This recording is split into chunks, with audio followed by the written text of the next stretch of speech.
Testing. Everything sound all right. Looking good. Sabbath peace. Sabbath peace. Another opportunity for us to hear and learn of the word of truth that's given to us by the Most High God. All honor goes to the Father through the Son, whose name is Yahushua. In him lies the only hope for salvation.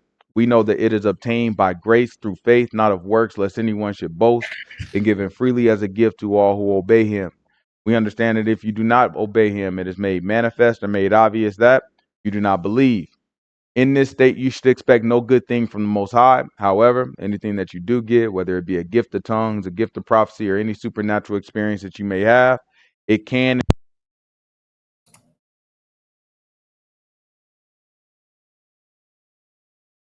Your sound went out again.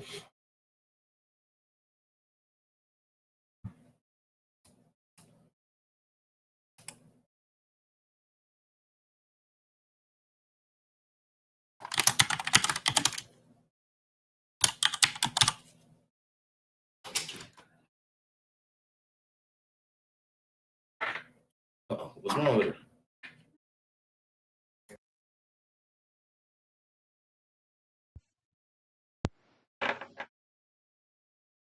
All right, I think I'm back, but I don't know how long I'm gonna last with these. All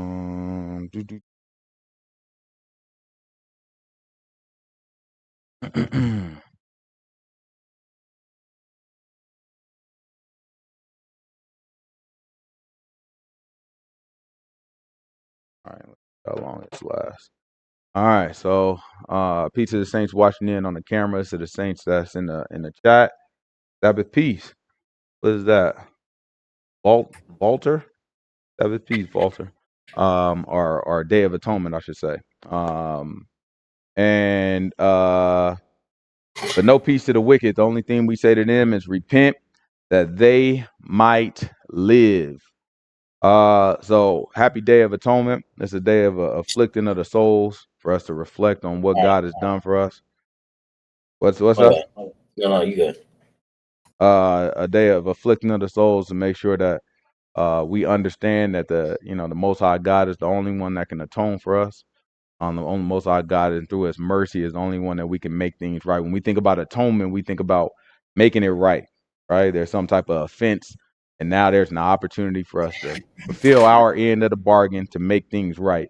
And the Most High God did that on our behalf through Yahushua.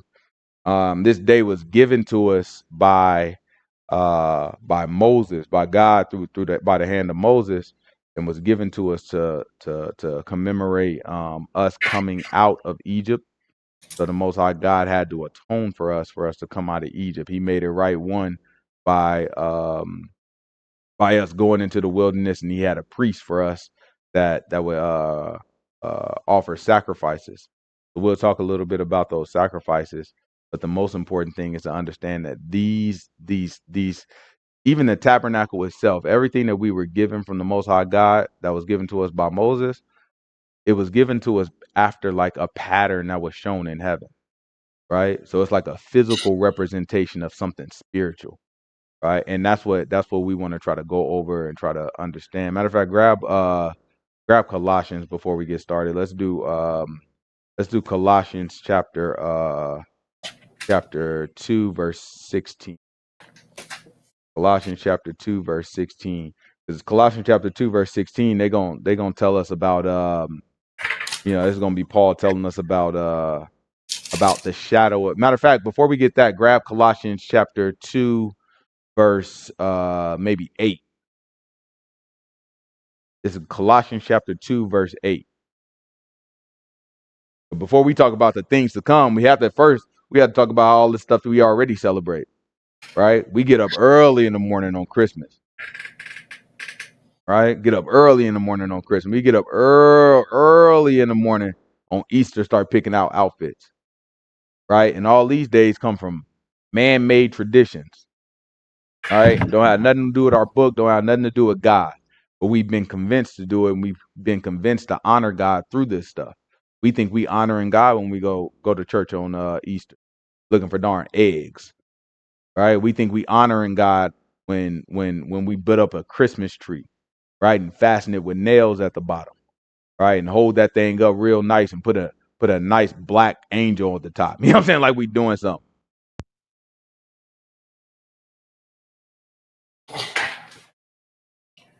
Beware lest any man spoil you through philosophy and vain deceit, after the tradition of men, after the rudiments of the world, and not after the Messiah. For in him dwelleth all the fullness of the Godhead bodily. And ye are complete in him, which is the head of all principality and power, in whom also ye are circumcised with the circumcision made without hands, in putting off the body of the sins of the flesh by the circumcision of the Messiah. Buried with him in baptism, wherein also you are risen with him through the faith of the operation of God, who hath raised him from the dead. You being dead in your sins and the uncircumcision of your flesh, hath he quickened it together with him, having forgiven you all trespasses. So now Blotting you out see, he's trying to tell you that it's about forgiveness of sin, right? He said, beware, these people gonna mess around and fool you with vain philosophy. That's empty philosophy telling you to celebrate all these traditions, right? But at the end of the day, he's telling you this thing is about forgiveness of sins through the Messiah, right? So that's what we want to do. We want to get us away from the vain traditions, from the Christmas, from the Easter, and all the wild stuff that we're doing. But then we want to get ourselves back to a place where we can celebrate the days that the Most High God actually gave us, because those are not vain. They have something in them, right? It contains something. It has something that means something behind it. These have stories. So now jump on down to verse 16. This is Colossians chapter 2, verse 16.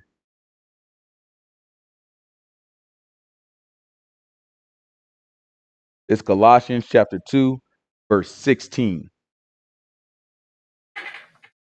that no man therefore judge you in meat or in drink, or in respect of a holy day, or of the new moon, or of the Sabbath days, which are a shadow of things to come, but the body is of the Messiah.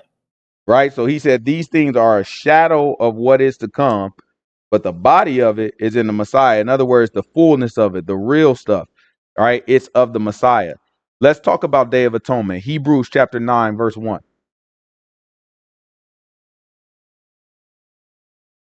It's Hebrews chapter 9. Give me verse 1. Y'all got to excuse me. It's going to be some audio issues because I don't know what's going on with this mic over here. I'm going to have to keep switching him out. But give me Hebrews chapter 9, verse 1. Then verily the first covenant had also ordinances of divine service and a worldly sanctuary. But there was a tabernacle made, the first wherein was the candlestick and the table and the showbread, which is called the sanctuary. And after the second veil, the tabernacle which is called the holiest of all, which had the golden censer and the ark of the covenant overlaid round about with gold, wherein was the golden pot that had manna, and Aaron's rod that budded, and the tables of the covenant. And over it the cherubims of glory shadowing the mercy seat, of which we cannot now speak particularly. Right. So he's saying of which we can't even speak particularly now, because what he's saying is we haven't seen it. Right. It's like we've been given this stuff as an image through Moses, but there's a pattern of this stuff in heaven, and we can't really speak particularly around it because we haven't seen it. So it's a shadow of things to come. It's just a little image of a bigger thing that's gonna come. Right. That's what this whole purpose is. Keep going. Watch this. Now, when these Right, things when were Moses put together this tabernacle and he got the room separated, the holy of the holies, and in the front you got the table. Y'all remember this stuff, right? The table that was set up and you put the bread on top of it, and then over here you got the candle and you light the candles each day. You know what I'm saying? And over here you got the incense, and you got all these different artifacts that's inside this room, and in the back you got the mercy seat with the cherubim covering it. All these different things. He's saying this is something that there's something like this in heaven that's way better. Right? But we just kind of building a little picture of it so that we can interact with God here on earth, right? Keep going, watch this. Now, when these things were thus ordained, the priest went always into the first tabernacle, accomplishing the service of God. But into the second went the high priest alone once every year, not without blood, which he offered for himself and for the errors of the people. Right? So he had to go with blood. Why would he have to go with blood? Blood is the atonement. Blood is the atonement. Right? You cannot atone for sin. You can't make it right without blood. You can't make it right with the Most High God without blood. So blood is the atonement. So we have to show up with blood. He shows up once a year. But watch this. Keep going. The Holy Ghost, this signifying that the way into the holiest of all was not yet made manifest, while as the first tabernacle was yet standing, which was Right? the So he's telling us, he's like, listen, this is a message to us, right? This priest is the only person that can go in there, and he can only go in there once a year, right? So what he's saying is, this is telling you that the way to get to this is just an image, right? But I just want y'all to understand what the writer of Hebrews is saying. He's saying this is just a replica of what's really in heaven, right? And the Most High God is telling you, can't nobody go into that back room. And the back room represents the mercy seat. So the seat where the Most High God would sit. So the throne of the Most High God, the replica of his throne, is in the back room. And in this replica, who's not even the real thing, nobody can go into that back room except the high priest, and he could do it once a year, right? So he's letting you know through that ordinance that the way to get to the Most High God hasn't truly been made yet, right? He got to do this every single year, and he can only go back and see God once a year. So he's saying he's letting you know the way to get to God really it wasn't in place yet. This is a message to us to let us know, like, you haven't got there yet. Watch this. Keep going. which was a figure for the time then present, in which were offered both gifts and sacrifices that could not make him that did the service perfect. As pertaining to the conscience, which stood only in meats and drinks and diverse washings and carnal ordinances imposed on them until the time of reformation.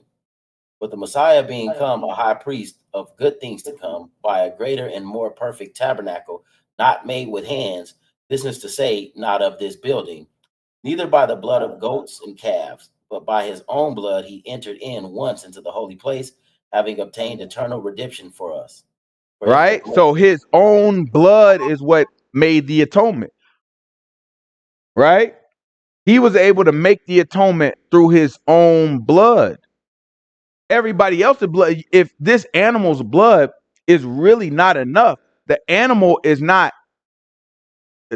don't keep our law, right?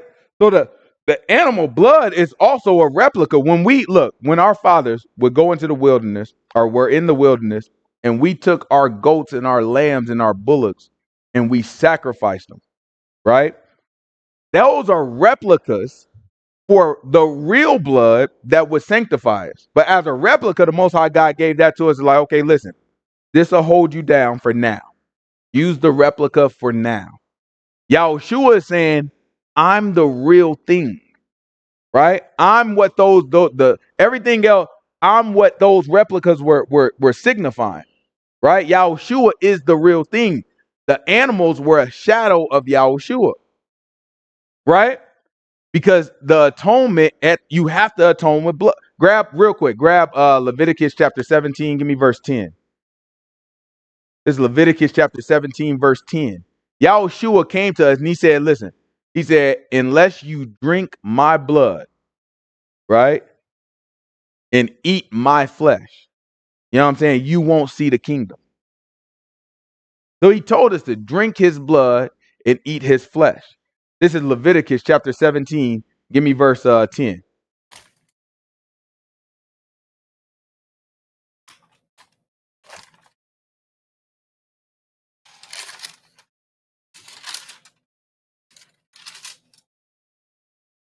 And whatsoever man there be of the house of Israel, or of the strangers that sojourn among you, that eateth any manner of blood, I will even set my face against that soul that eateth blood, and will cut him off from among his people. Mm-hmm. For the life of the flesh is in the blood, and I have He given said, it because the life of the flesh is what? in the blood. The life of the flesh is in the blood, right? Those are two components that we're talking about right now. We're talking about life of the flesh, right? So that's life of your body. When they say flesh, they're talking about your body. So it's life of your body. And then the life of your body is in your blood, right? Keep going. Watch this. Now I have given it to you upon the altar to make an atonement for your souls, for it is the That's blood the that makes. replica. So these animals that you are taking to the altar I've given it to you to make atonement for your soul. That's a replica, right? So that replica has been given for atonement. That's why he's saying you can't drink the blood of it, because it's not the real thing. Yahushua comes, you have to drink my blood, because that's where the real atonement is going to come. Right? Don't drink the animal's blood, because that's the replica. Right? So he's telling you the blood brings the atonement. Jump back over to Hebrews. Right? The blood brings the atonement. Right? The life is in the blood. If you really want to know life, that word life right there is soul. So it's saying the soul is in the blood. Right? So if you talk about the soul, right? The soul is you. That's you, you know what I'm saying? That's so it's like you are running through the blood. So now you take this animal soul that's in his blood, that causes there to be atonement for you as a replica. Right? Yahushua is the real thing. So he only has to make this atonement once. Right? But the animals, we have to do it continuously. And every year, the high priest, who was the only one, can go to the back, right, and make atonement for the entire nation and for the temple and for everything. Right? But he has to do it year by year, and he's the only one that can do it. Keep going to Hebrew. What is it? Hebrew chapter 9, what? Verse 11. Verse 11. Jump on down to 23. It's Hebrews chapter 9, verse 23. Watch what the book say.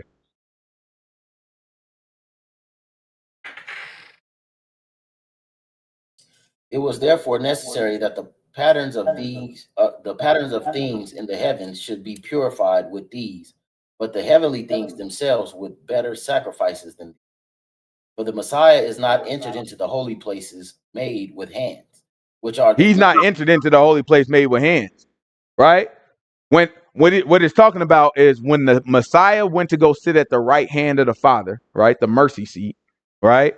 When he went to go sit at the right hand of the Father, he didn't go into the replica. He didn't go into the temple, or he didn't go into the tabernacle.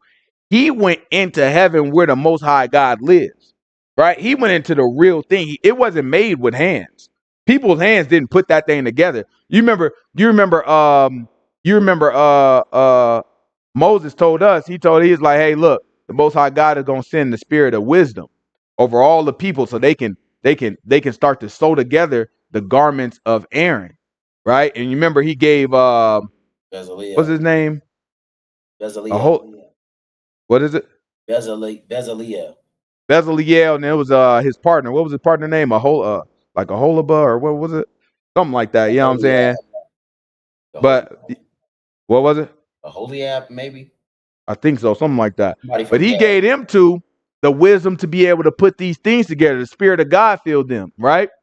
So you see the Spirit comes in them, starts to energize them, give them ideas, all these different things, and influence them and push them in different ways, right? They had those spirits. The spirit of wisdom pushed them to think about things and have wisdom when they put it together. And wisdom just telling you that you know how to do it correctly, right? So they had the spirit of wisdom. Some of them had the spirit of God that just kind of pushed them in different directions to do the right thing, or to build the artifacts correctly. But at the end of the day, even though Most High God gave them good spirits to work with, at the end of the day, guess what? They put it together with their hands, human hands, right? So what we want to try to figure out is, what in the world is the book talking about when Yahushua walk into this place that's not built with hands? This is no longer a replica that we're talking about. This is the real deal, right? This is the Lamb of God that's making atonement at this point, right? Keep going in Hebrews. For the Messiah is not entered into the holy places made with hands, which are the figures of the true, but into heaven itself, now to appear in the presence of God for us. Nor yet that he should offer himself often, as the high priest entereth into the holy place every year with the blood of others. For then must he often have suffered since the foundation of the world. But now, once in the end of the world, he has appeared to put away sin by the sacrifice of himself. And as it is appointed unto men once to die, but after this, the judgment. So the Messiah was once offered to bear the sins of many, and unto them that look for him shall he appear the second time without sin unto salvation. Right? So what he's saying is the first time he took on everybody's sin. He came here and he took on flesh, right? Which carries everyone's sin. Then he died in a fashion as if he was a sinner when he really wasn't a sinner. Right? He died as if he committed a sin, but he really didn't commit a sin. So he's saying the next time you see him, it's going to be without flesh, right? The body that he has is not going to be the body that came from Adam, right? We ain't got to get it, but 1 Corinthians chapter 15 to tell us the first Adam was made a living soul, right? He said the last Adam is made a living spirit, Life-giving spirit. right? A quickening spirit, right? So when he comes, he's not going to have the body that came from Adam, right? The body that came from Adam is a little, you know what I'm saying? It's what we got, right? It's flesh. It's the flesh we got. Whatever he got is going to be different. You know what I'm saying? When he come back, he's coming back without sin onto salvation, right? That's the whole purpose of what he's trying to put together. That's the whole purpose of the atonement that comes from the blood. He had to come in the space to show people these replicas is not, this is not, you know what I'm saying? Those are replica. I'm the real thing. So he had to come with human blood to spill human blood to atone for human sin. So Right? that's another component to why we have to be righteous, right? Right. So he says he's coming without sin, right, onto salvation. So that's why, with the shadow of things to come, we have to live, even though the promise isn't here yet, or it hasn't happened yet. We have to live without sin, right? So when he comes back, he's coming back without sin and gathering everybody that is without sin. Right. So that's another component to that. Yeah, his goal is to remove the sins that we committed in the past, right? And his authority, he has the authority to do that because he died as a sinner, although he was not a sinner, right? This is grab Leviticus chapter 16. Let's talk about some of the stuff that Hebrews was talking about. So Hebrews was what we're about to read here in Leviticus chapter 16 is some of the stuff that the writer of Hebrews was referencing just now. But the son of Aaron, you know what I'm saying, the high priest would take part in some of these ordinances. So we're about to kind of look at them now. This is Leviticus chapter 16. We can start at verse 1. We can look at how the high priest would have to make atonement for us every year on this day, the day of atonement. Right? Leviticus chapter 16, verse 1. And Yahuwah spake unto Moses after the death of the two sons of Aaron, when they offered before Yahuwah and died. And Yahuwah said unto Moses, Speak unto Aaron your brother, that he come not at all times into the holy place within the veil before the mercy seat, which is upon the ark, that he die not. For I will appear in the cloud upon the mercy seat. Thus shall Aaron come into the holy place with a young bull for a sin offering, and a ram, and for a burnt offering. He shall put on the holy linen coat, and he shall have the linen breeches upon his flesh. He shall be girded with a linen girdle, and with a linen mitre shall he be attired. These are Right? Look how he has to dress. Right? I don't know if y'all remember, but if y'all go back to our study or go back to your reading where the high priest used to have like this mantle with jewels on it and a breastplate and this hat and all these lofty things with all types of jewels covering it. He looked fly, right? But then in this day, it tell him take all that stuff off and just wear the white linen. You know what I'm saying? Just wear some simple, humble white linen, right? And so then he has to put that on, which is still fly now. Don't, you know what I'm saying? Don't get me wrong, that's still fly. But you know what I'm saying? He had to take off all the jewelry and then put on something very simple, just the white linen before he went back there. Keep going, watch this. These are holy garments. Therefore shall he wash his flesh in water, and so put them on. And he shall take of the congregation of the children of Israel 2 kids of the goats for a sin offering, and 1 ram for a burnt offering. And Aaron shall offer his bullock of the sin offering, which is for himself, and make an atonement for himself and for his house. So how many kids of the goats? These are 2. 2 kids of the goats he had to take for a what type of offering? Sin offering. For a sin offering, right? Watch this. And Aaron shall offer his bullock on the sin offering, which is for himself, and make an atonement for himself and for his house. And he shall take the 2 goats and present them before Yahuwah at the door of the tabernacle of the congregation. right? So these are the 2 goats that were chosen for a sin offering. He got to take these 2 goats and he has to present them before Yahuwah in the congregation, right? So now what happens? Let's see. Aaron shall cast lots upon the 2 goats, and one lot for Yahuwah, and the other lot for the scapegoat. All right. So then you remember the game. What's the game called? What was it? Twister? Ain't it Twister?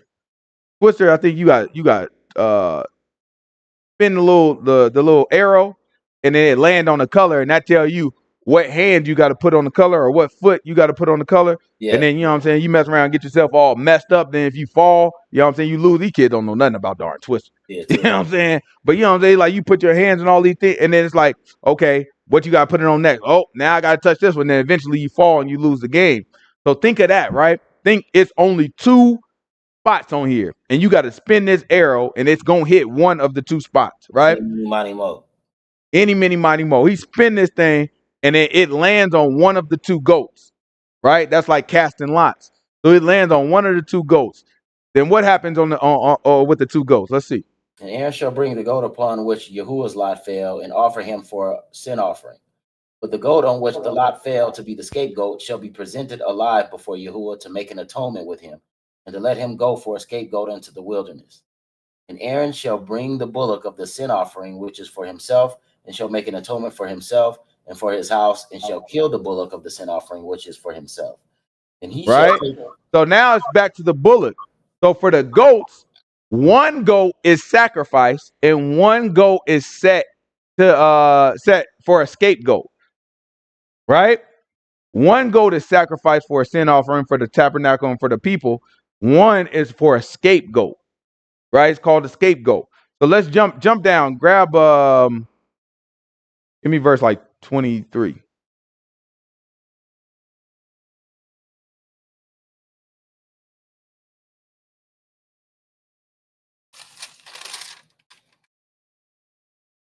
And Aaron shall come into the tabernacle of the congregation, and shall put off the linen garments which he put on when he went into the holy place, and shall leave them there.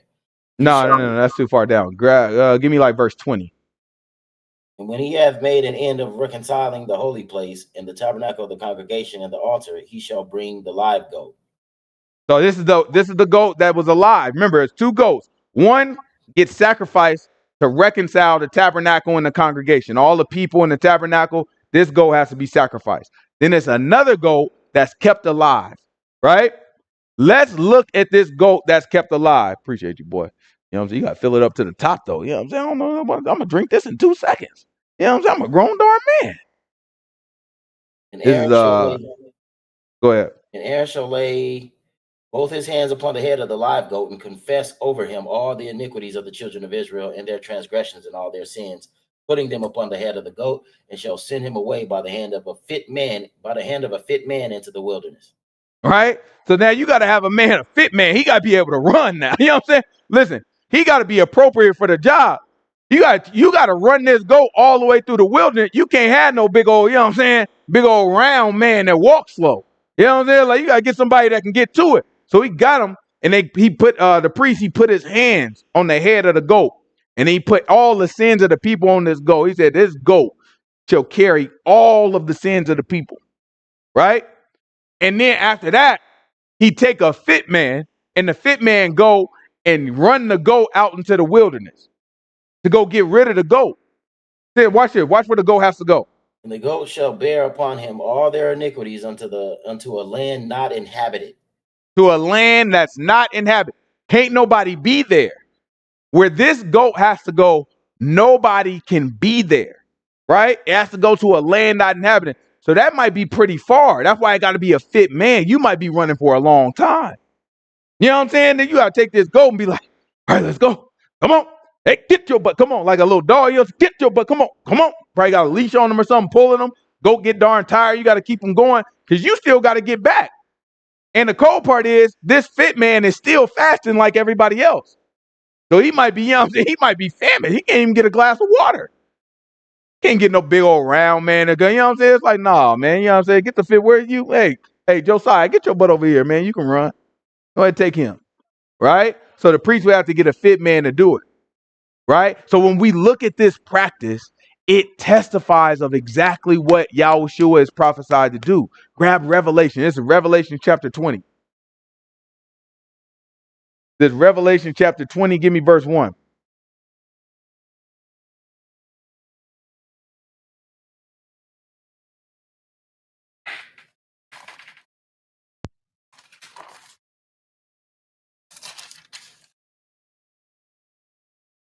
And I saw an angel come down from heaven, having the key of the bottomless pit and a great chain in his hand. And he laid hold on the dragon, that old serpent, which is the devil and Satan, and bound him 1,000 years, and cast him Right? So now you have an angel, right? And the angel had what in his hand? a great chain in his hand. Big old chain. I imagine the fit man that was running this goat, I imagine he had like a little rope. You know what I'm saying? Like he had a little rope tied to the goat's neck, because the goat don't want to go all the way to the darn wilderness, to a land that's not inhabited. So I imagine he had like a little rope. You know what I'm saying? And he was just pulling this goat along, but the angel got a chain. You know what I'm saying? The angel got a big old chain. He's saying, what is he about to do with this chain? Let's see. And he laid hold on the dragon, that old serpent, which is the devil and Satan. Then he took a hold of the dragon, that old serpent, that's the one from Genesis, which is the devil. And then what else happened? And Satan. Mm-hmm. And bound him 1,000 years. So he took this dragon that came from this old serpent, which is the devil, called Satan, and he bound him. When you bound somebody, what you probably doing? You locking them away, right? I like to imagine he took this big old chain, wrapped it around the dragon's neck, and said, look, I'm taking you somewhere that's not inhabited. Right? Then he had to take him, and he threw him where? And he bound him and he cast him into the bottomless pit and shut him up and set a seal upon him, that he should deceive the nations no more till the 1,000 years should be fulfilled. And after that, he must be loosed a little season.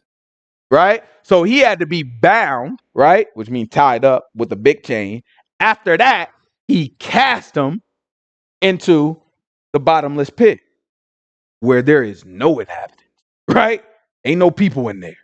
So then he threw him in there and locked the boy away for 1,000 years, right? That's what this is testifying of. You have two goats. I think in another place it said how God put all of the sins of the world on Satan. Like after. No, I say it right there. Oh, okay. Keep going. And I saw thrones, and they that sat upon them, and the judgment was given unto them. And I saw the souls of them that were beheaded for the witness of Yahushua and for the word of God, which had not worshipped the beast, neither his image, neither had received the mark upon their foreheads or in their hands. They lived and reigned with the Messiah 1,000 years. But the rest of the dead lived not again until the 1,000 years were finished. This is the first resurrection. Blessed and holy is he that has part in the first resurrection. On such, the second death has no power.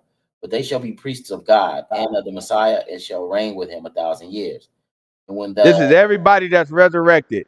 We're going to end up getting the new bodies that Yahushua got. Not after the bodies that come from Adam that we got now.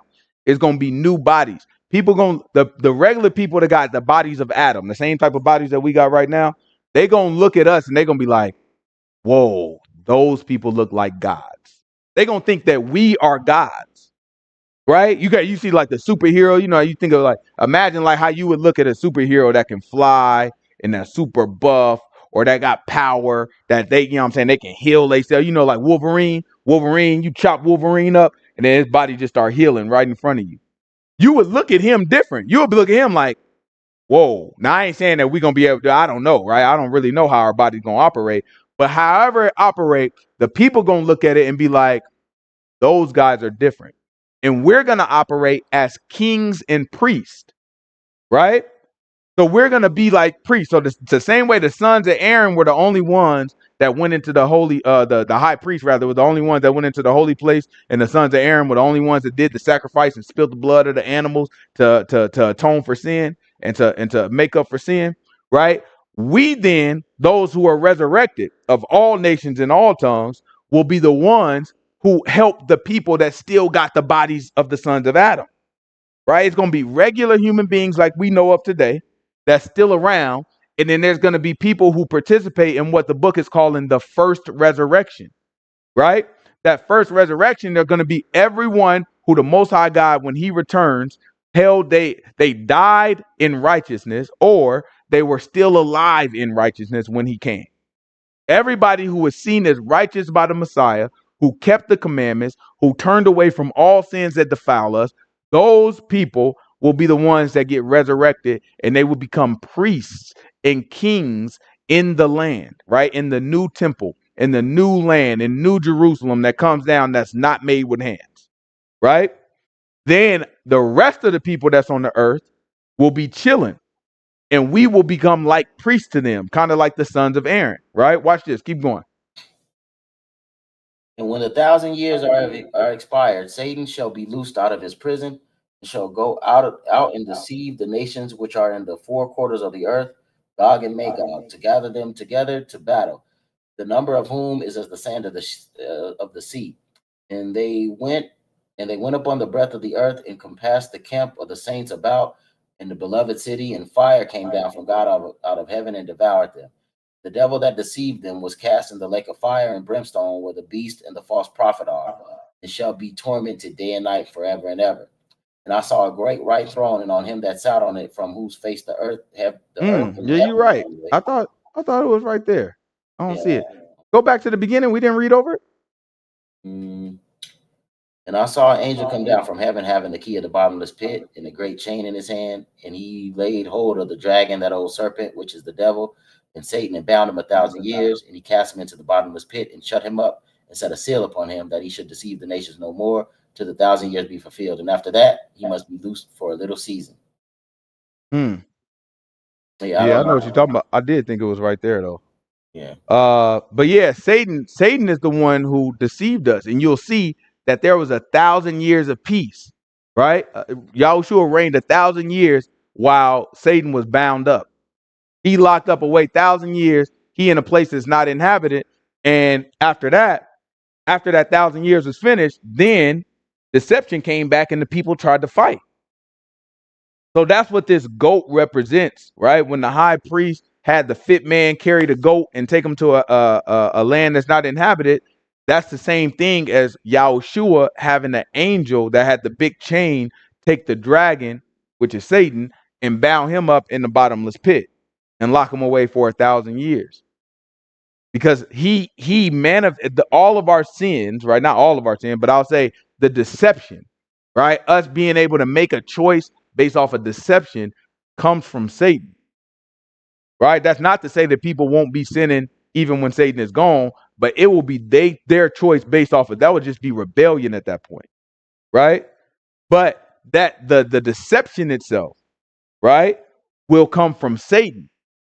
You have to understand it's going to be two tiers of people, right? Or two tiers of creatures on earth.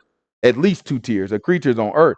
You're going to have the humans, and you're going to have the sons of God, right? The humans and the sons of God. The sons of God are going to be in a position to where they are servicing the humans. They're servicing the Most High God, really, but the humans will come and they'll say, hey, you know what I'm saying? I want to make this sacrifice. And the humans are only going to be the humans that survive through the events that we talk about in Revelations, right? Not everybody dies. When we talk about the end of the world, not everybody dies at the end of the world. At the end of the world, most people die, right? But then there's still going to be a remnant of people that survive. And that remnant of people that survive, right, is going to end up going to the holy mountain in Jerusalem every single year, year by year, and they got to make sacrifices to Yahushua. And Yahushua in the flesh is going to be ruling the people as king. He's going to be ruling the whole earth as king, right? So when we talk about atonement, he is the goat that atones for us. He's the goat that was killed for our sins, right? And then Satan ends up being the goat where the lot fell that was kept alive, right? Because that's what happened. Satan was kept alive. And then at some point, Satan is going to be loosed. And he's going to get one more shot at deceiving all the humans. All the humans is going to be deceived again. And then that's when y'all is going to burn them all up. Right? Then after that, the second death happens. You notice it's only first resurrection and there's the second death. We'll talk about that probably next week when we talk about the ingathering, right? The first resurrection and the second death. But that's how both of those situations work, right? So right now, what we have to focus on is we know Satan is here. We know that Satan, it's telling you right now what Satan's effect is. When Satan is here, the world is what we know of it today. Everybody lying and cheating and lazy and don't want to do what they're supposed to do and rebellious and all this stuff. We know what the world look like. We know all the foul stuff that's going on right now, right? And we know the mass majority of these people living is going to die and go to hell, right? But when Satan gone, Yahushua rule the earth. Ain't nobody trying to fight him. You know what I'm saying? It's gonna be peace, everything cool. Then all of a sudden, Satan come back. He create this big old situation where all these Gentiles are trying to fight Yahushua. Right? That's the effect of Satan. So since we know that all that we experience is under the effect of Satan, we have to be prepared to fight against that. Right? We have to be prepared to say, okay, look, I know what he's trying to do. I know how to prepare myself. And the way that we prepare ourselves, we talk about it all the time, is going to be in Mark chapter 7. We got to turn away from them sins. It's going to be in Galatians chapter 5, Ephesians chapter 5, 1 Corinthians chapter 6, and Revelation chapter 22. Right? It's going to give us all the sins that we need to turn away from. And if we turn away from those, then we're armed against them. Grab Romans chapter 9. It's Romans chapter 9. Give me Romans chapter 9. We don't have to read the whole thing. Just jump down to, I think what I want is going to be at verse 18. It's Romans chapter 9, verse 18. Therefore hath he mercy on whom he will have mercy, and whom he will he hardeneth. Thou wilt say then unto me, why does he yet find fault? For who has resisted his will? Nay, but, O man, who art thou that repliest against God? So the thing Right? formed. So a question was asked, like, why? So if Satan, right? If the Most High God made Satan to tempt us, why in the world do Satan got to get put in the bottomless pit and punished and thrown into the lake of fire and punished? Right? That's the question. That's a natural question. Like, if that's what God wanted him to do, then why does he have to be punished for it? Right? Watch this.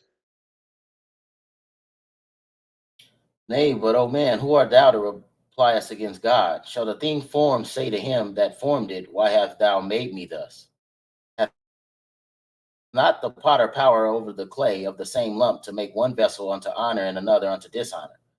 What if God, willing to show his wrath and to make his power known, endured with much longsuffering the vessels of wrath fitted for destruction, that he might make known the riches of his glory on the vessels of mercy, which he had afore prepared unto glory? Even us, whom he has called, not of the Jews only, but also of the Gentiles, as he saith also in Hosea, I will call them my people, which were not my people, and her beloved, which was not beloved. Right? So now, what he's saying to you is, listen, if Yah wanted to spend all of his time, right, to build something only for the purpose for it to be destroyed and to show his glory, then why isn't that his prerogative? So if he wanted to build Satan to be up this thing, and this is exactly what I wanted Satan to do, just for the purpose that in the very end I destroy him, I made him for that purpose. He's saying he made it that way. Right? That's his prerogative to make it that way. Right? So that's what happened with Satan. Like imagine like y'all seen monster trucks. You know what I'm saying? Like when I was young, we used to like the monster trucks. You know what I'm saying? Every now and again they'd come to where we was in California, and you know what I'm saying, it was the opportunity to go see them. But we didn't, you know what I'm saying, we never got to go. You know what I'm saying? But you had these monster trucks, like these big old monster trucks. And you have all these cars in the middle. You know what I'm saying? Now every one of those cars somebody had to make. Somebody had to make those cars, right? And they put it because they're not regular cars. They're not like the cars that you see people driving around. No, somebody makes those cars specifically for the monster truck to come and drive over, right? The monster trucks, when they do that, you ever seen the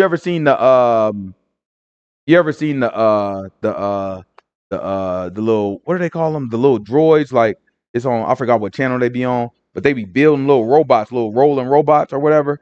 and they got little weapons on them or whatever, and the two robots fight each other. You know what I'm saying? They crash into each other and tear each other up. You know how much time they spend to build these things just to set them in battle against each other, and then one of them gonna be destroyed? They factor that in. They looking like, yeah, no, I know this gonna be destroyed when I do it. Right? The spacecrafts that go off, right? Go up into the air. There's components on that spacecraft. They spend years building these components. And they shoot that thing off, and there's parts of that spacecraft that they'll never be able to use again. They just fall down to the ground, they float down, you know what I'm saying, go into the sea, you know what I'm saying? Sometimes they pick it up, sometimes they leaving it. You know what I'm saying? It go into the water, and they can never use that piece again. Right? Some stuff is built for the purpose of, look, that's going to be unusable. That's going to be destroyed. And that's what Satan is. He serves his purpose, right? To show the glory of the Most High God, to show how the Most High God will cause all of us to overcome if we obey him, right? That's the purpose of Satan. That's what we kind of look for when we go through the scripture, right? When we look at all the if we go to Revelation chapter 6.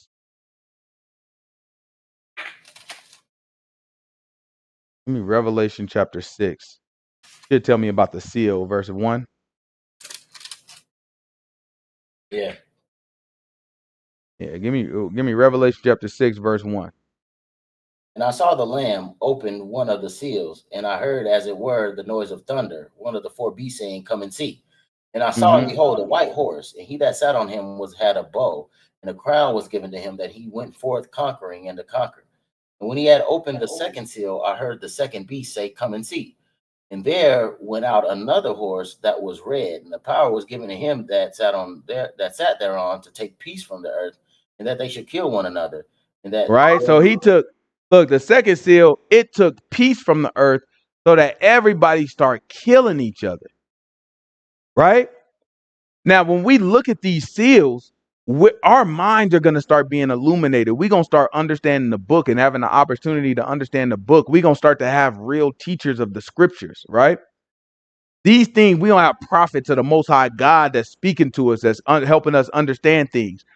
But the trade-off is going to be, right? The trade-off is going to be that a lot of people are going to be crazy. And a lot of people are going to be out there killing each other, right? Peace is going to be taken away from the world. So then we have to ask ourselves, this is what Satan is doing.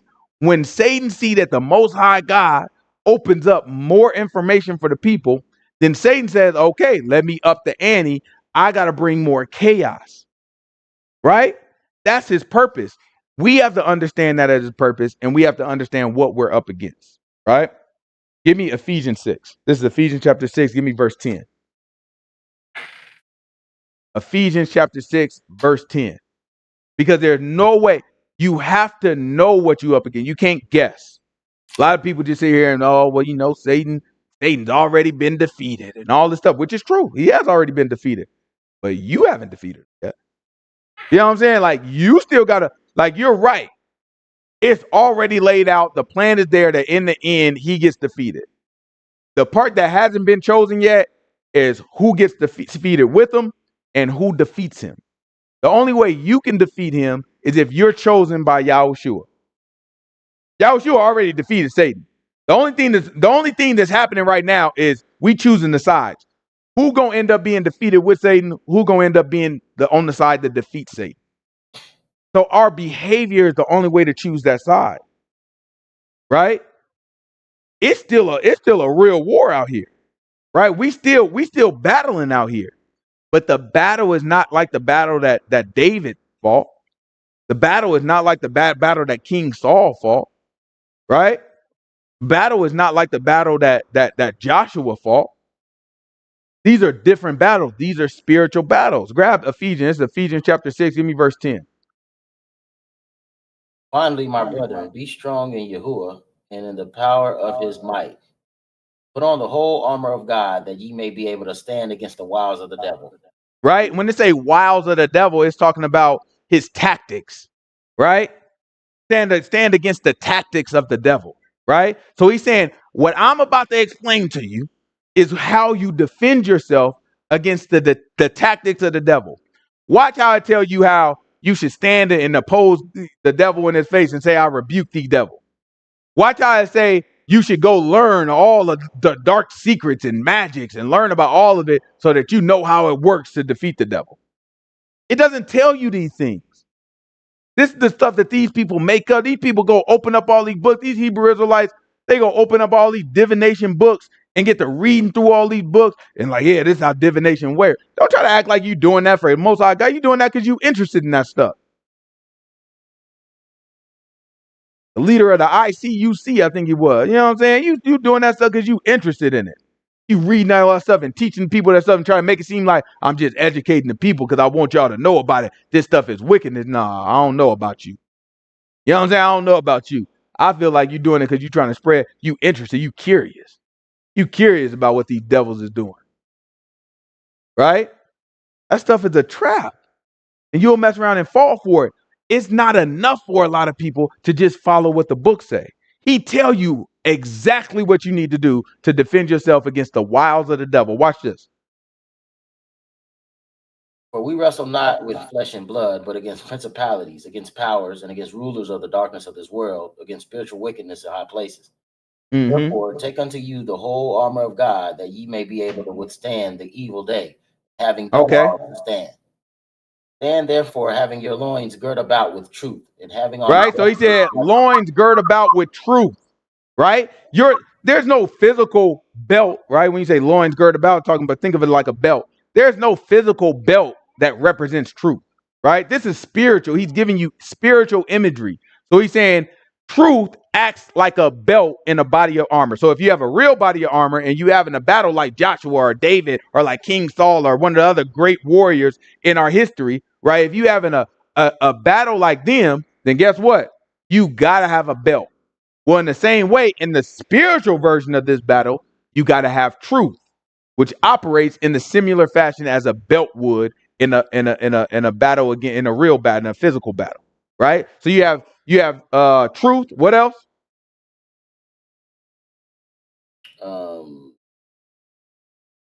Having your loins girt about with truth, and having on the breastplate of righteousness. Right? Then you got a breastplate of righteousness. The breastplate goes over your chest to protect you in a physical battle.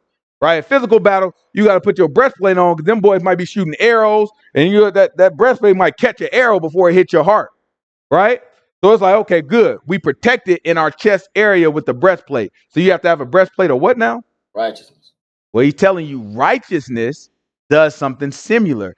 If you make right decisions according to our law and according to the commandments of the Messiah, that protects you better against the wiles of the devil. If you have the belt of telling the truth, if you speak truth, if you tell the truth, you ain't out here lying, that protects you against the wiles of the devil. Keep going.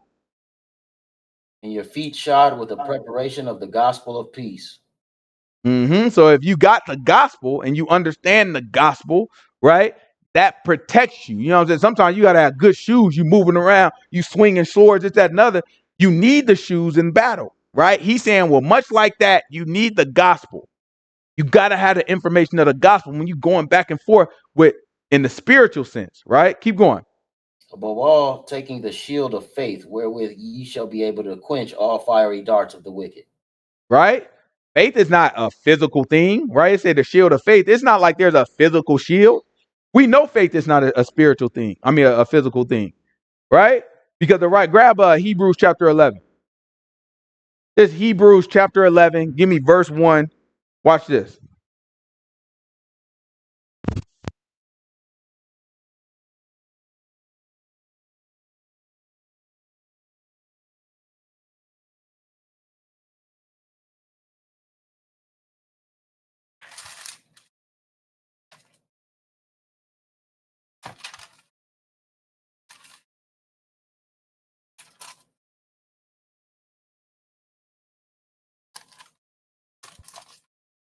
It's Hebrews chapter 11, verse 1.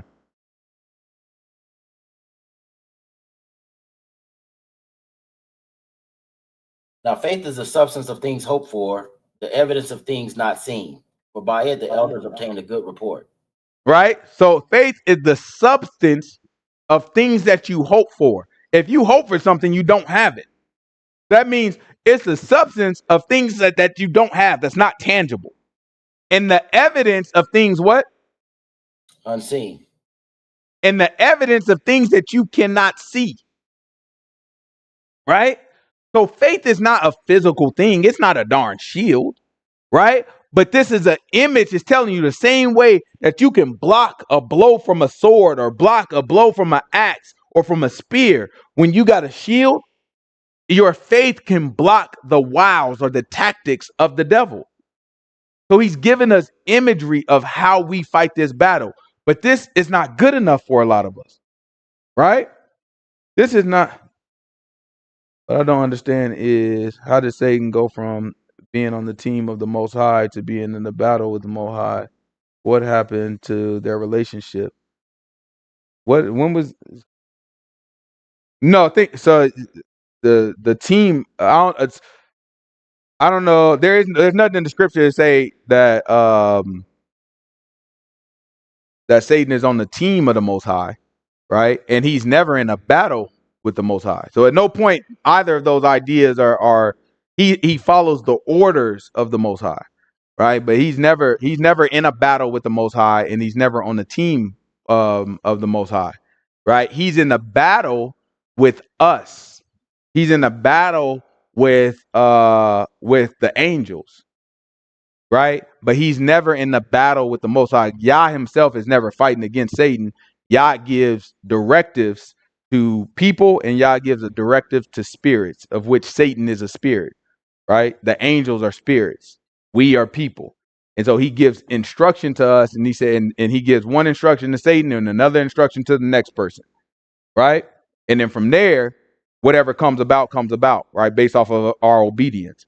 But Satan's purpose is to lie and to deceive and to cause confusion and to cause a tumult, right? That's his purpose. That's what he was designed for. That's what he was risen up to do.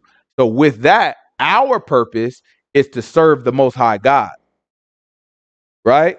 So then Satan is going to do his purpose. We going to do our purpose. And if both sides do what they're supposed to do, both sides will get what's promised to them. Satan, what's promised to him is the fiery pit. That's just what it is. That's what he was made for. We were made to be resurrected and to live forever with the Most High God. So if we do what we're supposed to do, then we will end up walking into the kingdom. Satan to go to the pit, we'll walk into the kingdom. For us, what's given to us is for us to make a choice. Do we want to obey Yah or not? For Satan, he has a whole new setup. We don't have all the intricacies of the deal that he got with God or why God did what he did. We don't have that. We do have that information for us.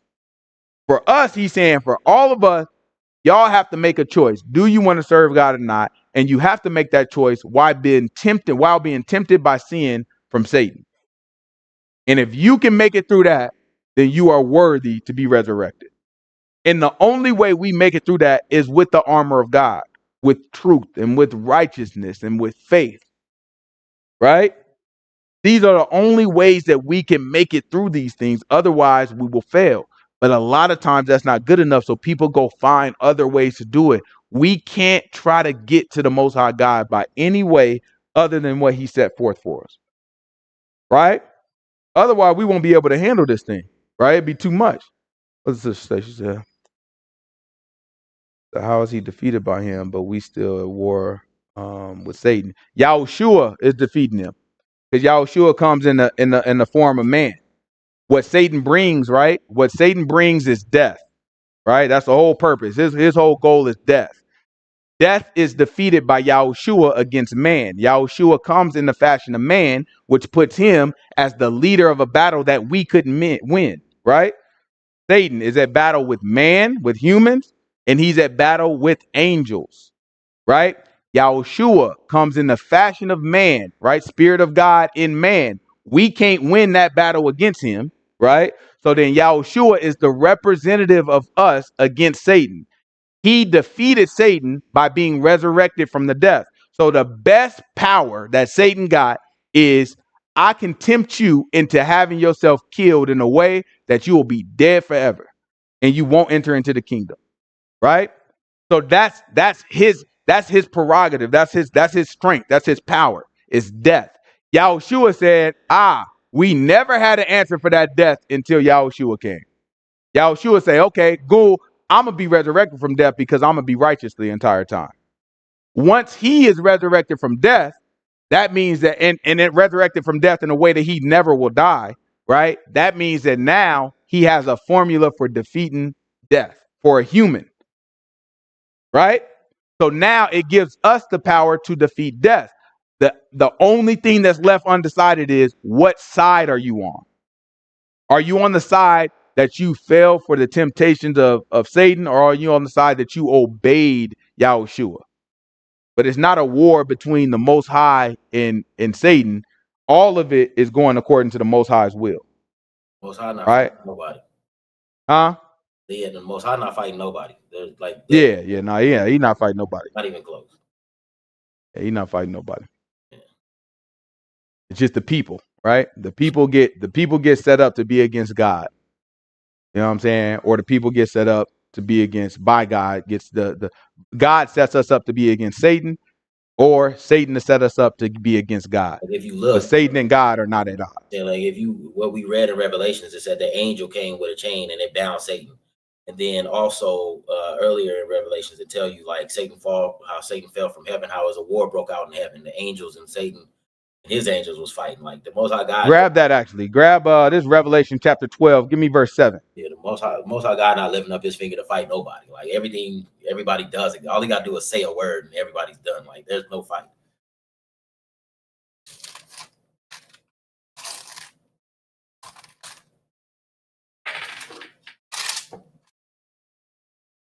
Yeah, the best way for me to understand it is think of it as a judge, a prosecutor, a defendant, and a lawyer. You know what I'm saying? So you got a judge that's going to sign a warrant for this prosecutor, right? The prosecutor represents the devil, right? And this prosecutor's job is not to find justice. That's not the judge. It's the judge's job to decide what justice is, right? It's the prosecutor's job to find evidence against a defendant. His only job, his only job is to set you up and to make you look like you are the worst. He's paid to do that by the same people that pays the judge, right? They are technically on the same team. The prosecutor works with the judge all the time, right? Nevertheless, the judge will decide against the prosecutor if whoever the defendant is brings a case that shows, no, he all right, right? So you have this prosecutor that will set you up. He will set up cameras. He will order. The judge sign warrants for police officers to go get you. They'll wear wiretaps. They'll do whatever because they're building a case against you. The attorney general or one of the attorneys, the prosecutor, whoever, they will build that case against you. Then after they built that case, after that case is built and they feel it's strong enough, they bring it to the judge and they say, Judge, this is why we believe this man should be, condemned or go to prison or whatever, right? And then from that point, the defense has to say, okay, well, sure, I may have done some of those things, but here's the context. So that's what Yahushua does for us. Yahushua works with the judge and says, listen, if I can I get it, I understand. Look, we did that. How about we lower the charges? How about we take a plea deal, right? If I do this, that, and the other, right? And he do community service and he spend the rest of his life without any problems, can we have these charges dismissed? So that's the type of deal that you see a lot of people get, like maybe for their first time offense or something. You'll see people go there, they get charged. Think of a traffic ticket, right? You get caught speeding. It's your first time getting caught speeding. A lot of times you're going to go to the judge and you know what they're going to say? They'll say, okay, look, we'll reduce it to a parking ticket, but you have to pay this fine and you have to do this and you have to do that. So they'll remove that whole speeding ticket. They'll forgive the speeding ticket, right? And then they'll get you with some type of small parking ticket or something, right? But guess what you got to do? You got to complete your driver classes. You know what I'm saying? You got to complete this. You got to complete that. You might do community service or whatever they might have you do in whatever jurisdiction you is. But they're going to have stipulations that you have to do. And if you do that, then we'll forget about that speeding ticket, right? So Yahushua as a man, right, is defending us on that side. He's telling us, listen, I'm going to try to get a plea deal so that you don't have to do a day of time. You're going to be good. You're going to be free. Ain't nothing going to be on your record. All that stuff going to be forgiven. Your record going to be clean. We going to seal it up. You'll be all right, right? While Satan, his prerogative is to say, no, no, no, no, no, no, no. I got him on tape doing this. I got him on tape doing that. I paid somebody to wear a wiretap to do this. And his whole job is to set you up, is to create conditions to make you. Remember, a lot of these police officers, behind that is a lawyer that's drawing up documents, taking it to a judge for that judge to sign off on them to set up an individual. Let's take a drug dealer, right? Drug dealer making drug deals. The police know they making the drug deal. They go to a judge with a lawyer, and that lawyer says, look, this is the conditions. This is what we want to do. This is the evidence that we got so far. If we can catch him doing this, can we have this warrant signed? The judge signs the warrant. Then what they do is they create the condition. They go pay somebody to act like they're a drug addict, to walk up to the drug dealer. They not really a drug addict, but that is really a drug dealer. And they'll say, hey, can I buy some drugs from you? They got it on camera the whole time. As soon as they make the exchange, the police come in there, they gaffle them up, be like, boom, we caught you selling drugs. Right? That's what Satan does. Right? Satan creates the conditions for you to sin. And it's your choice to choose, okay, I'm going to sin or I'm not going to sin. When you sin, what Satan has in his back pocket is death. He's like, okay, cool. That person is going to die. Yahushua showed us how to overcome that death through him by getting us a plea deal. So that's how it all works. It all works together. Grab Romans chapter 8 real quick. We're going to come back to Revelation chapter 12. Grab Romans chapter 8, verse 26. Watch this. This is Romans chapter 8, verse 26. After that, we're going to go back to Revelation chapter 12, verse 7.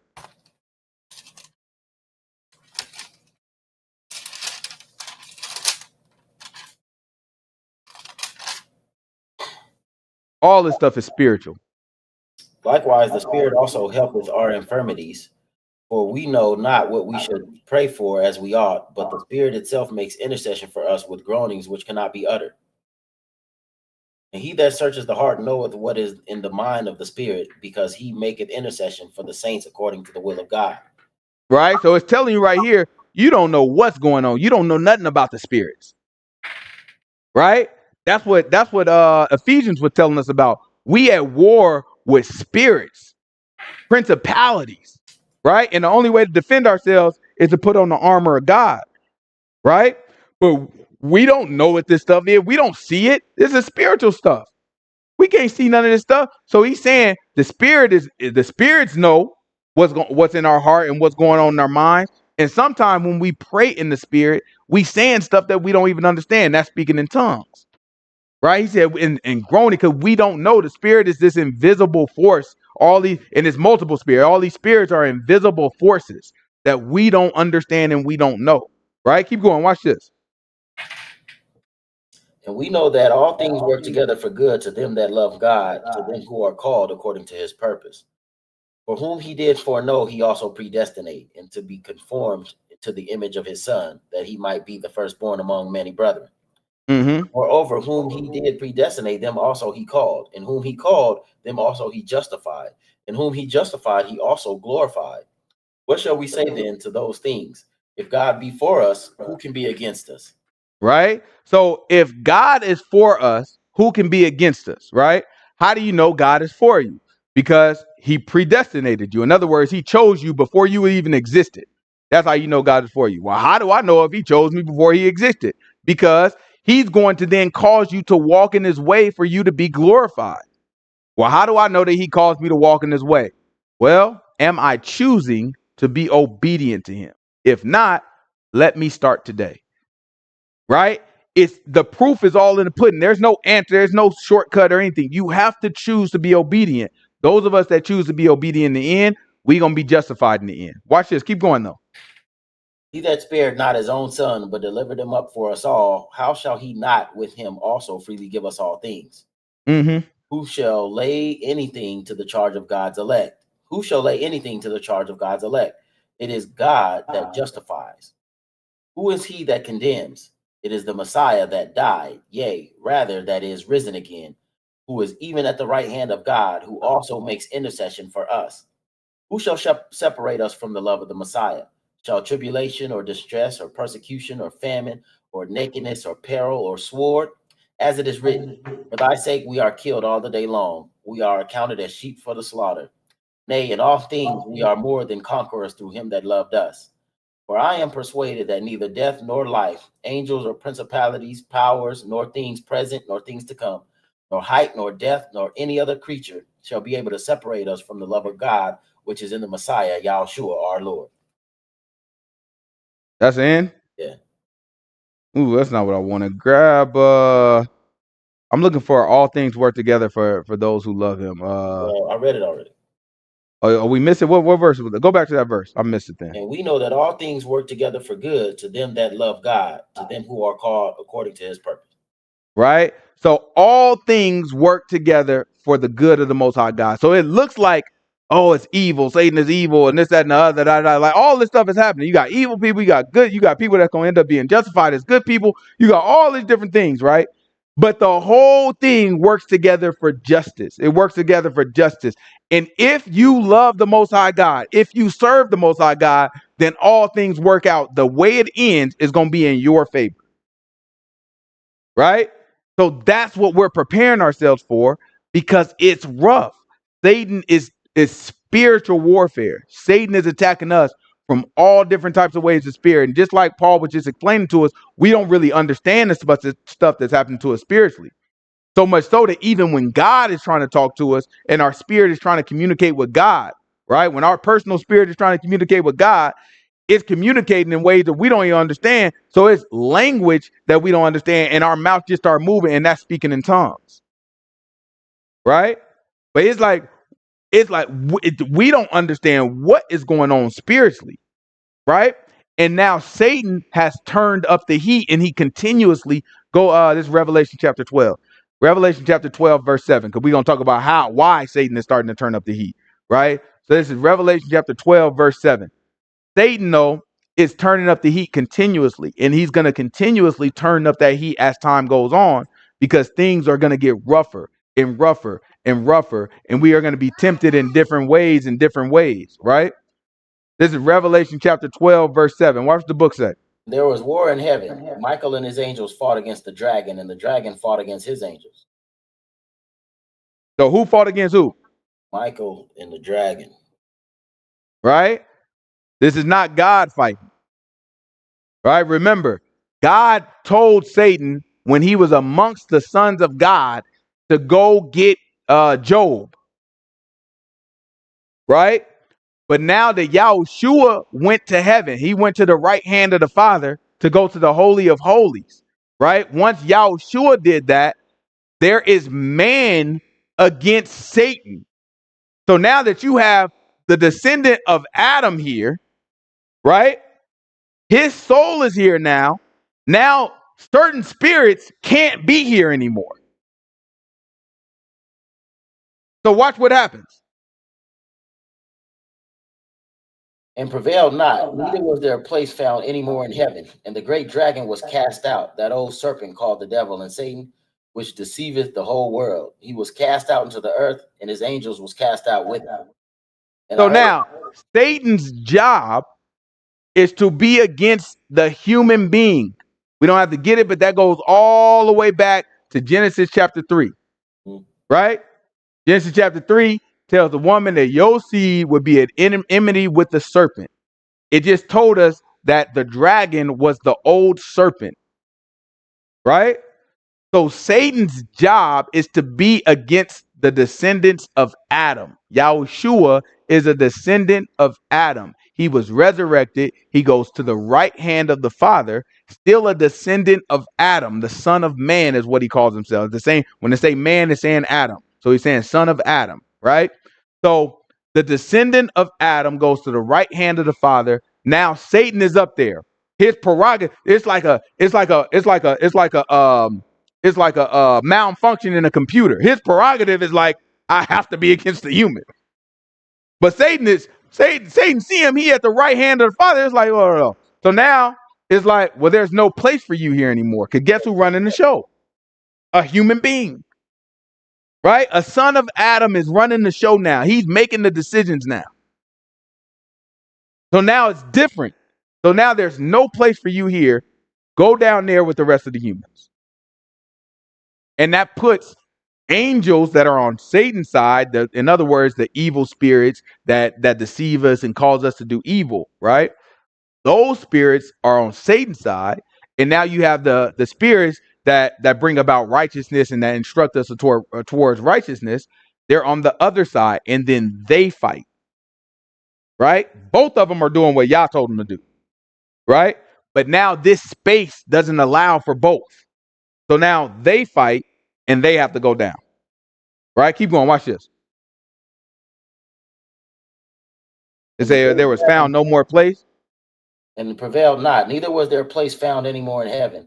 And the great dragon was cast out, that old serpent called the devil and Satan, which deceived the whole world. And he was cast out into the earth, and his angels were cast out with him. And who? His angels were cast out with him. So it wasn't just Satan. It was also the angels that were cast out with them. Hold, we got right there. Grab Psalm chapter, Psalm chapter 104. This is Psalm chapter 104, verse 3. And then we're going to jump right back into Revelation chapter 12.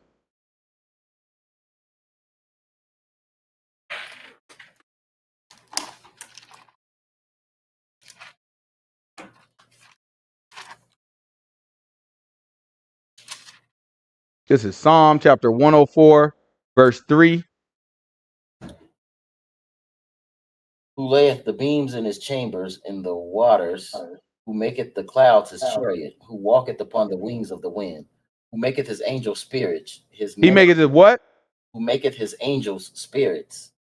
So the angels are spirits.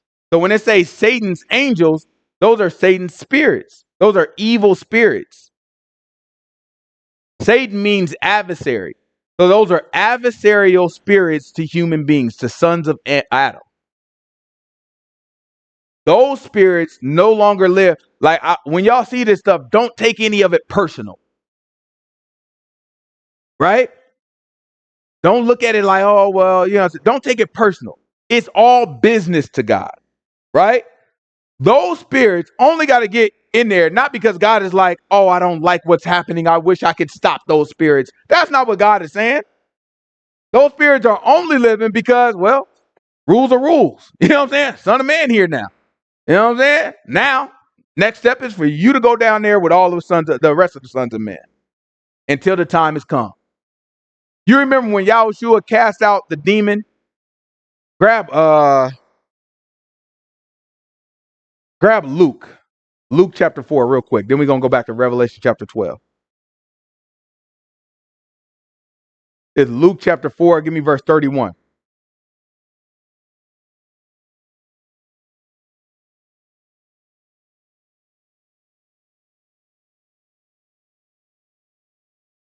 This is Luke chapter 4, verse 31.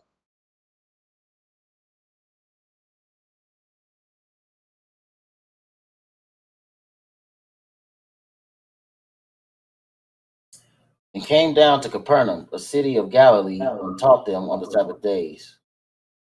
And they were astonished at his doctrine, for his word was with power. And in the synagogue there was a man which had a spirit of an unclean devil, and cried out with a loud voice, saying, Let us alone. What have we to do with thee, thou Yahushua of Nazareth? Are you come to destroy us? I know who you are, the Holy One of God.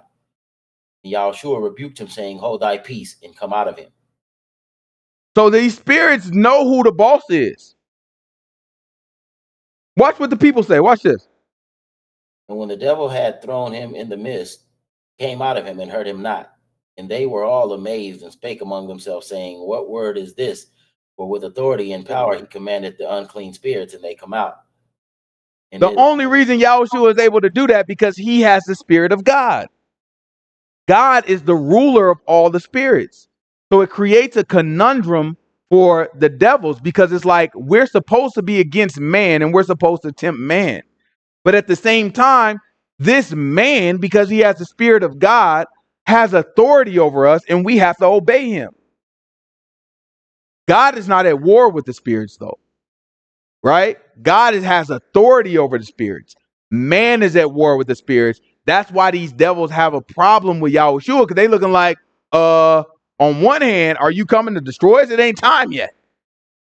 I thought you just told us to come down here and tempt all these people. So why are you it's not time yet. They know that they're following orders. That's why he's telling them, why are you coming to destroy us before the time? They know that they're going to be destroyed in the end. It's not personal. It's just business. This is what they were made for, right? Their job is to be just like one of those monster trucks that gets rolled over. All this, that's their job. They were specifically made to be rolled over by a monster truck. And they know it. The only thing they questioning is, wait a minute. I thought the show didn't start until 3:00. Right? Yahushua was like, hold your darn. Don't get talking too darn much. You telling the people they ain't supposed to know this yet now. You know what I'm saying? Hold your darn mouth now. I tell you what, get on out. And the people looking at him like, dang, even the evil spirits obey him. That's wild to us because we know the evil spirits is against us. Who is this man that's able to command them? I don't know. God is the man. The man is God. Because God commands the evil spirits. They're not at war with him. They're at war with man. Right? Grab that. This is Revelation chapter 12. Revelation chapter 12. Give me verse wherever we left off. Where did we leave off? Real quick. It's Revelation chapter 12, verse 9. Watch the book say. And the great dragon was cast out, that old serpent called the devil and Satan, which deceives the whole world. He was cast into the earth, and his angels were cast out with him. And I heard a loud voice saying in heaven, now is come salvation and strength and kingdom of our God and the power of his Messiah. For the accuser of our brethren is cast down, which accuses them before our God day and night. And they right? So he accuses them before our God day and night. Does that sound like an enemy to God? It sounds like an enemy to us. It don't sound like an enemy to God. He go before God like, see, I told you they gonna do this, that, and another. What that sound? Just picture it, right? Picture it. Satan goes day and night, is in front of God talking about, I told you he ain't gonna do that. See, no, they sinners. I'm telling you, they sinners, trying to convince God about us. Do that sound like he's God's enemy? If you see somebody doing something like that, does it sound like that person is at war with the person that they talking to? No, it sounds like they need that person's sign off to do something. Let me get him because he would do X, Y, and Z. And y'all got to get that approval and say, yeah, no, you can't. Or no, you can't. Right? He's accusing them before Yah day and night. Keep going.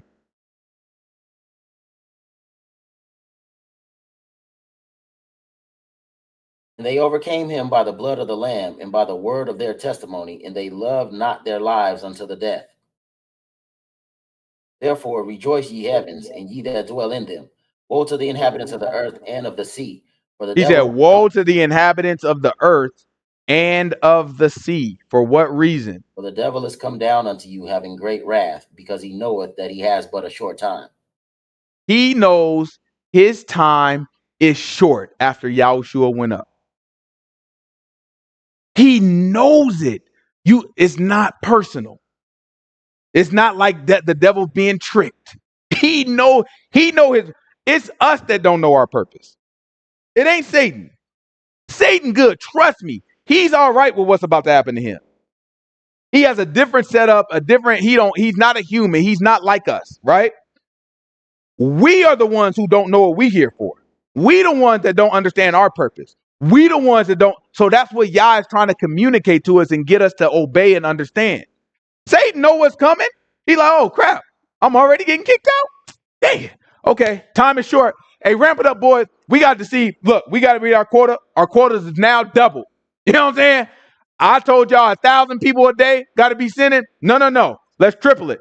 3,000 people a day. Get to it. Let's go. And next year we're increasing it even more. Right? Every year he just going harder and harder because he know time is almost up. I've been having a lot of fun. I know eventually this got to end. I know what's supposed to happen to me. I got to keep going. So now, since we know from the scripture, how do we defend ourselves against the wiles of the devil? And we also know, since he got kicked out after 2,000 years ago, Yahushua went up there and he got kicked out, then that means that the pressure is increased. That's what Revelation is telling us right now. Revelation is telling us that the pressure is increasing. It's getting hot out here in these streets, right? So he's saying, woe to the inhabitants of the land and the sea, because it's about to get rough, because he know his time is coming to an end. How much more when the seals start to get open? That's when he gonna be like, oh no, send somebody to take peace from the earth. Send somebody to fight. Send somebody to do this so they can all kill each other. It's about to get wild. And that's all because of Satan. And that's all because of the spirits. Remember, his angels are spirits. These unclean spirits are spirits. And they take over people and influence. But that's what spirits are. Right? When you talk about spirit, we talked about soul, right? We talked about soul at the beginning, right? That's the blood. He said the soul is in the blood, right? And the spirits is like the piece that, you know what I'm saying, that like the book described. Grab John chapter 4. Grab John chapter 4. Or not 4, 3. John chapter 3.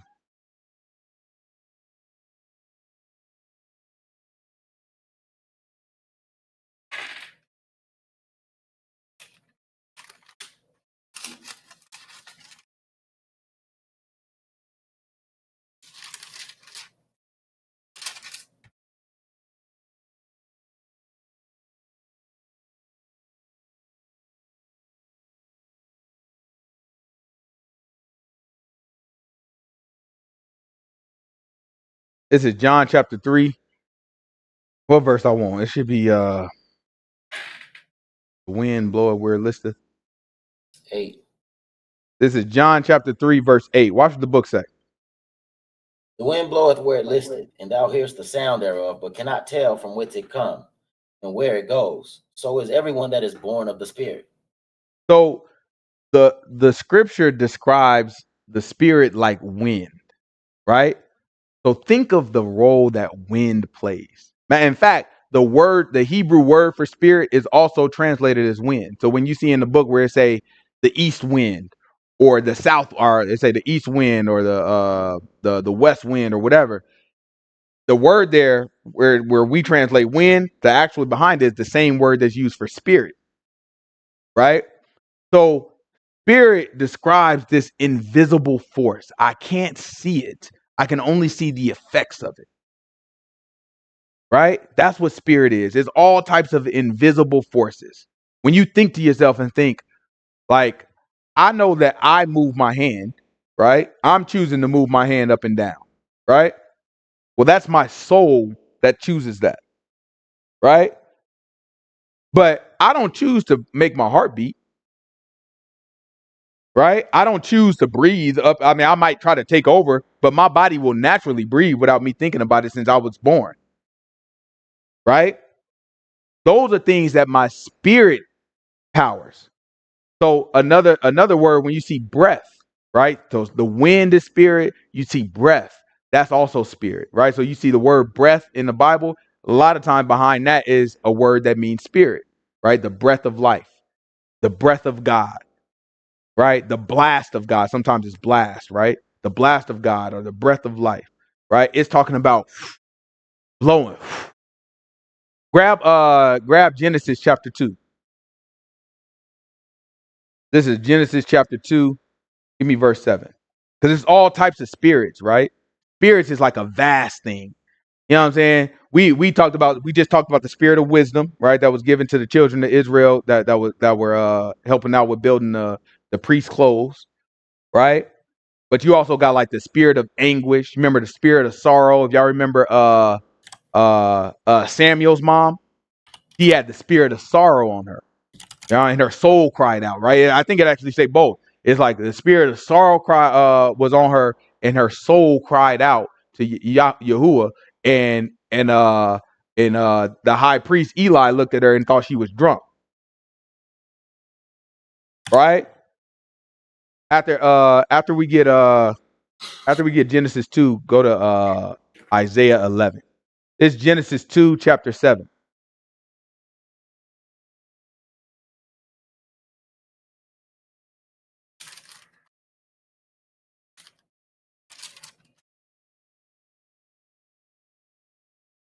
This is 2 verse 7, you said? Yeah, Genesis chapter 2, verse 7. Then after that, we're going to Isaiah chapter 11. And Yahuwah God formed man of the dust of the ground and breathed into his nostrils the breath of life, and man became a living soul. Right? So now he breathed. That's the spirit, right? This spirit is particular though. This is the spirit of life. So think of the spirit of life as like being plugged into a wall, right? Actually, let me show y'all something. Let me show y'all something. Y'all should be able to see the screen, right? So I know on one of our Sabbath calls, on one of our fellowship calls, I think I related it to being a computer, right? Spirit to being the spirit soul relationship to being a computer, right? And maybe I didn't, but I was talking to my son, and I realized he didn't know what the computer was. You know what I'm saying? I'm on the computer all the time, so in my mind, I'm like, he should know what a computer is. You know who your dad is? You know what I'm saying? So I told him, I'm like, go turn on the computer and go do your homework, right? So he goes over to the computer, and he turns on the monitor. And he keeps hitting the monitor. I'm just looking at him like, ain't nothing wrong with the monitor, boy. Turn on the computer. You know what I'm saying? But he keep clicking. He's like, Dad, it won't turn on. And I'm looking like, oh. So I was like, tell me, which part of that whole setup is the computer? You know what I'm saying? And he points to the monitor. And I'm like, okay, well, what's this part down here? He is like, I'm like, oh. I was like, well, let me help you out. The big piece, right? Which, you know what I'm saying, if I put my mouse on the screen, this piece is the computer. I pointed out to him. You know what I'm saying? I said, this is just the monitor. All the monitor do, you know what I'm saying? Like the monitor, all that do, it ain't smart. It ain't got nothing to it. All that monitor do is animate, right? What's going on inside of the computer. We can't see what's going on inside of that computer. You know what I'm saying? So the only thing that monitor does is it brings some animation to it so that you can understand, like, oh, okay. When the computer is making all this noise, it's because X is happening. When X, Y, and Z is happening, that's because, okay, I can visualize what's happening behind the scenes through the monitor, right? And then, of course, as I told him, I'm saying, well, then he tried to turn on the computer, but it wouldn't turn on. You know what I'm saying? And I told him, I was like, well, you got to plug it into the wall. You know what I'm saying? If you don't plug it into the wall, none of it's going to work. None of it even matters if it's not plugged in. You know what I'm saying? The whole thing is completely dead if it's not plugged in, right? So then if we take this, we can almost make a parable out of this for understanding the soul and the spirit, but not just the soul and the spirit, also the body, because the body is an important part of it also. So you think of flesh, you have soul, and you have spirit, right? You know what I'm saying? You have all three of them. So when you look at these things, you know what I'm saying? You think of the soul as being like the personality, right? Your memories, your experiences, all the different things that you might have going on. You know what I'm saying? That's going to be your soul. That's like the PC, right? That's going to be like the computer. That's where you store all your files. That's where all the stuff that makes you. You know what I'm saying? That's where it exists. That's where it lands. So your soul is like the PC. You know what I'm saying? Then, you know what I'm saying? You got the monitor, right? And the monitor is like your body. You know what I'm saying? So the monitor is going to animate what's in your soul. You don't know what's in your soul. Your soul is like your heart, right? So you don't know what's in your heart. You know what I'm saying? You have to act these things out. That's why we don't have to get it. But in James, that's why James says, you show me your faith without works. I'll show you my faith by my works. Right? The only way, we just read that faith is invisible. We can't see it. It's something that we hope for. It's something that's not seen. Right? So the only way to see faith is by the works. Well, that's the monitor. You can't see what's going on in the computer unless you turn on the monitor. Right? And then the last piece of it is what it's plugged into. Right? And that's the spirit. Right? Because spirit is that invisible energy. You can't see what's going on, but it's the energy. So think of spirit as not only the power, right? So you plug it into the wall, that allows your computer to turn on. So that's like life for us, right? Most High God breathed life into Adam and he became a living soul, right? That was him becoming plugged into an energy source, right? And then guess what? In we don't have to get it, but in Ecclesiastes, it tells us that the body goes back to being dust like it was, because Adam was made from dust. You know what I'm saying? And then from there, the spirit goes back to God who gave it. So now it's unplugged from the wall because the spirit went back to God. The energy source went back to God. But then on top of being unplugged onto the wall, you have other components of the computer, right? So then you also have the Ethernet cord that you can plug into the wall. And that connects you to the internet. You know what I'm saying? Once you connect it to the internet, you can go find some good information out there. But you can also find viruses, bad information, misinformation, lies, all types of stuff. Right? So the Ethernet core is all the other spiritual stuff. So you got the spirit of life, right? You got the spirit of God. You got the spirit of anguish and sorrow, but the spirit of faith is a real thing, right? You got the spirit of all these good and bad, all types of spirits come through that Ethernet cord if we related it to a computer, right? So that makes us connected. You know, the universe people, they be like, oh, you have to stay connected to the energy and the energy of the universe and all this stuff. They're not absolutely wrong, right? They just don't recognize what is good and bad in that because they don't have the scripture, right? So if we don't have to get it, but if we went all the way back to Ephesians chapter 6, which we stopped at the shield of faith, right? It would go on and end off with the sword, that is the word of God, that is the spirit of God. The word allows us to identify what comes from the spirit of God by looking at the monitor, right? The word is telling us this is what the monitor should show you if your computer has the spirit of God, right? So then if it doesn't, then your manual, which is the word of God, is telling you you probably have a virus. Right? And here's what you need to do if you have a hard reset, do all that crazy stuff that they're going to tell you do in the IT manual, right? But that's how this stuff works, right? You have all of these different things, and let me take myself off so y'all can see the picture. I'll pull myself down here. You know what I'm saying? You have all of these different things that's going on inside of us, right? That we can't see without our body, right? Without our body acting them out, right? And then the soul part of us is like the piece that stores everything. You cut off, Phil. Cut off. Your mic just cut off.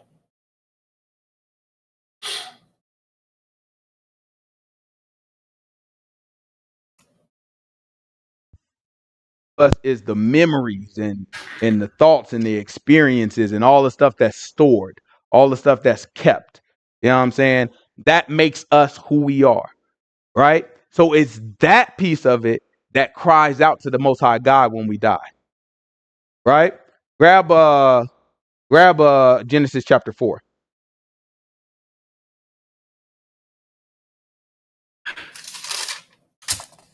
This is Genesis chapter 4, verse I don't know maybe verse 8. You know that one, right? Yeah. I don't feel like it's too far down. 10, verse 10. Verse 10. It's Genesis chapter 9. It's Genesis chapter 4, verse 9. Watch this. And Yahuwah said unto Cain, where is Abel thy brother? And he said, I know not. Am I my brother's keeper? And he said, what hast thou done? The voice of thy brother's blood crieth unto me from the ground. And now thou art cursed from the earth, which has opened her mouth to receive thy brother's blood from thy hand. When thou tillest the ground, it shall not henceforth yield unto thee her strength. A fugitive and a vagabond shalt thou be in the earth. Right? So now, Yah can still hear the soul and the thoughts, the memories, and everything and the desires and everything of the soul, even when it's disconnected from power. Just like a computer, right? A computer, if you take the power from that computer, it doesn't change anything that's stored on that PC. They can go and all they got to do is take that PC, connect it to a different source, connect it to a different monitor, and guess what? It works. Even if the PC has a virus and it dies and you can no longer turn on the PC. All they gotta do is take that hard drive, put it out, put it in a different computer, and guess what? It works again. They can find all the files, everything that was stored, everything that was on it. Right? So Yah can still hear, and he still knows after that person dies, the soul still cries out to Yah. Right? Grab Revelation. It's Revelation chapter 6 again. But this time jump down to like verse 9.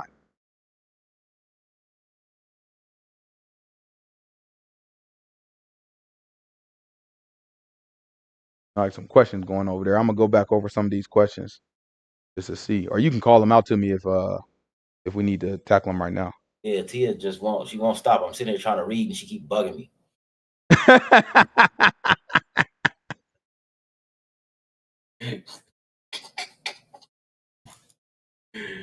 Yeah. You said Revelations what? It's Revelations chapter 6, like verse 9. And say she's saying, so is Yah ultimately not caring what choices we make, but standing ready to cast the appropriate judgment?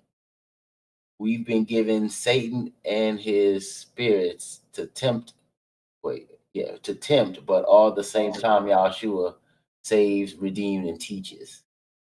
He says, like, there isn't a goal to redeem as many people as possible, but give us all the same options, and it is what it is from there.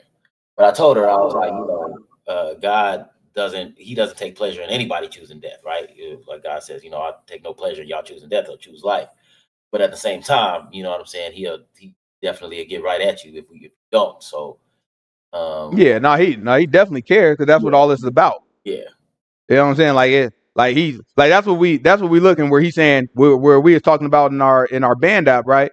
Where he's saying, come reason with me. You know what I'm saying? And Tia asked the question, she is like, you know what I'm saying? What does that mean? Is he saying like, come, let's talk about it together, or you figure it out for yourself? But that's what he's saying. He's saying, listen, give me a chance to try to convince you.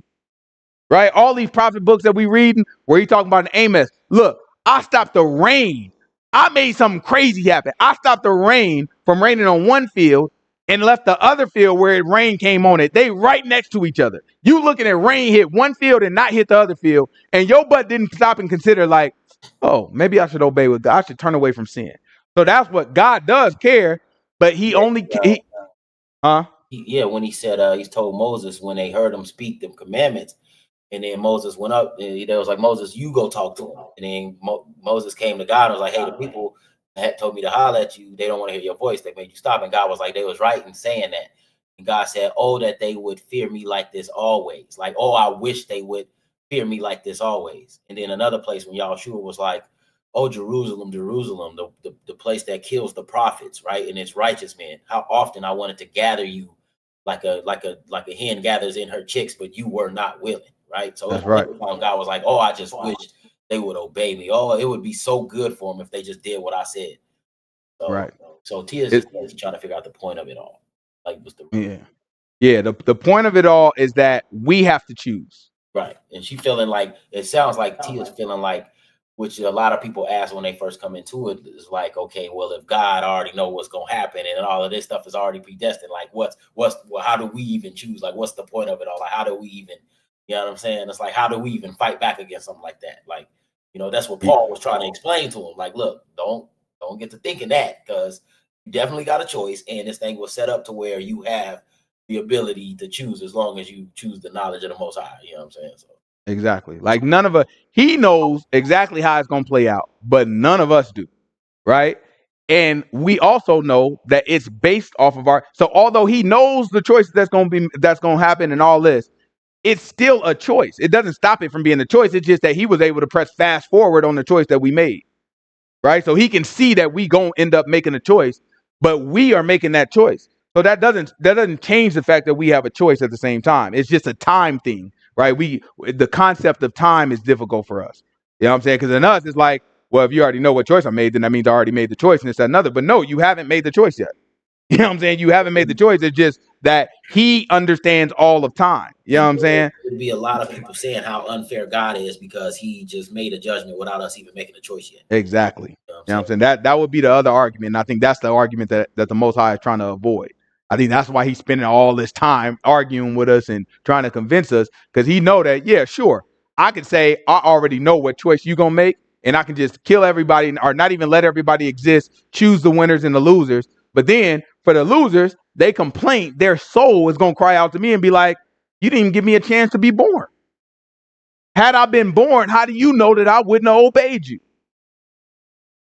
So that's why it's like, okay, let's set up the whole scenario. Satan, I need you to prove that these people wasn't going to obey me, because I know at the end they're going to try to make an argument against me saying that I'm unjust and I'm the one that's not fair because they didn't have a choice to choose and this, that, and other, da, da, da. So now I'm giving everybody their choice. Everybody can make whatever decision they want to make. Here you go. And Satan, you got to tempt them. And anybody who makes decisions to this level, I will accept. If you make decisions below this level, I will not accept. Let me give you all a game plan. You got to do this. You got to turn away from this. And he give us the whole law, and he give us the commandment, and he lay everything out before us. And then on top of that, after giving us a commandment and we disobey it, he send prophets. And then he make a way for us to come back from what we sinned through Yahushua, right? So all that is showing that he cares, right? All that is showing that he's trying to make the best effort in everything that we do. Even what we just read in Cain, right? Before Cain killed his brother, Yah popped up to him like, yo, why are you sad? Trying to stop him from what he about to do. Y'all know what he about to do. Be like, yo, why are you sad now? Won't you be accepted? Don't you know if you do well, if you do the right thing, don't you know I will accept you? I know that I liked his sacrifice better than yours. I feel it. But don't be sad, because if you do the right thing, I like something you do better than somebody else's. Right? Cain was in there, and then he still killed his brother. Those are the type of things that Satan is going to highlight when he's accusing, saying this person don't deserve to go into the kingdom. Right? And the Most High God is going to say, well, Satan proved this case. Right? So now that person can't run their mouth against the Most High God and say, well, you didn't even give me an opportunity to choose. And be like, yes, I did. So our job is not to figure out God's part, right? God's part is already done. It's already figured out. The only piece we got to focus on is, because Satan is always going to try to give us an excuse. Satan is always going to tell us something to excuse us for doing the wrong thing. So that's where those thoughts come from. Those are temptations, right? The temptation is, what's the point of it? You don't say, what's the point of it? So look, think about work, right? You got two ways to do something. One way that's way harder and one way that's easier. And you've been doing stuff the harder way, right? But at work, you're going to say, when you find out that there's an easier way to do it, you're going to say, what's the point of doing it that way? I can do it this easier way, right? Nobody ever says, what's the point to do something harder? You know what I'm saying? It's always, you say, what's the point to take an easier path, right? A path that feels easier to you, right? So what Satan's deception is he said he makes us feel like being bondage to sin is easier because we only have experienced one part of it. We haven't experienced the second piece where we got to burn forever, right? The only piece we experience is, oh, this feels pretty good right now. And a lot of times we haven't even experienced the piece where what feels good, we have to start paying for it. So for us, in our minds, like, man, what's the point of doing all this, that, and other? And then Satan puts that thought in our mind, and then we start to loosen up on what God asked us to do or commanded us to do, right? So the idea of it is that what's the point only applies, right? Should only apply when you can still accomplish the same goal. You shouldn't at work. You're going to get written up at work if you say, hey, what's the point of doing it this way? I'm going to do it this way. But the second way doesn't accomplish all the goals. At some point, your job going to be like, you're doing a horrible job, right? You used to do it this way. This is what our procedures say do it. At some point, you felt like it was a better way to do it. And that better way doesn't follow all the procedures. It doesn't do everything we need. It doesn't give us the same outcome. Therefore, now you're written up, right? So it's fine for anybody to take a different path. But our path with Yahushua is only one, right? And if we don't take that path, then it's not there. So our job is to determine what path we want to take. God's job is he figured out all of it. He figured out everything. He know how everything gonna play out. He know how he made everybody. He know all of it, right? Our job is to figure out which individual do we want to be. What side do we want to stand on? And that is always our choice. And no one is going to take that choice away from us. Right. And as long as you make the right choice there, then you'll be all right. You know what I'm saying? Otherwise, it's going to be tough. This is Revelation chapter 6, verse 9.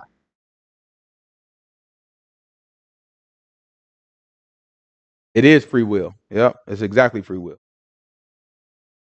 The Bible don't use that phrase, but the idea of free will is a correct idea. And when he had opened the fifth seal, I saw under the altar the souls of them that were slain for the word of God and for the testimony which they held. Right? So now in Genesis, the blood, which we learn from Leviticus, is the soul, right? The blood of Abel cried out to Yah, right?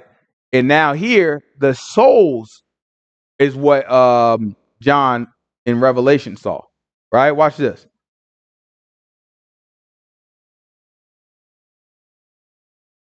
And for the testimony which they held, and they cried with a loud voice, saying, How long, O Lord, holy and true, does thou not judge and avenge our blood on them that dwell on the earth? And white robes were given unto every one of them, and it was said unto them that they should rest yet for a little season unto their fellow servants also of their brethren. I'm drinking water. I ain't supposed to be drinking water. That's hilarious. That's foul. I ain't supposed to be drinking water. I ain't supposed to be drinking water. I'm there drinking water. I was asking you, like, are you just doing like a no food thing, or you? Yeah, there's no food now. You know what I'm saying? I ain't drinking no more water though. That's foul. I'm gonna say something to you, but I was a little confused. I was like, well, maybe he just drinking water or not. I'm mad. I'm so mad. I'm so mad. All right. So yeah, we see the souls cried out to Yah, right? So you see that the souls contain the memories, right? It's like, won't you avenge our blood? These people killed us. The soul contains that memory, right? The spirit contains the influences and the life, the energy, right? When these universe people be talking, they're right about that. It's like, oh, the universe is giving me this energy and this, that, and other. What they talking about is spirits. They're energized. Like when you ever been like super mad? It's energy. You know what I'm saying? Like it's something like when you get super mad, it's like it's some menu that you just gotta release. Like it's just like, ah. You know what I'm saying? You gotta release energy. You know what I'm saying?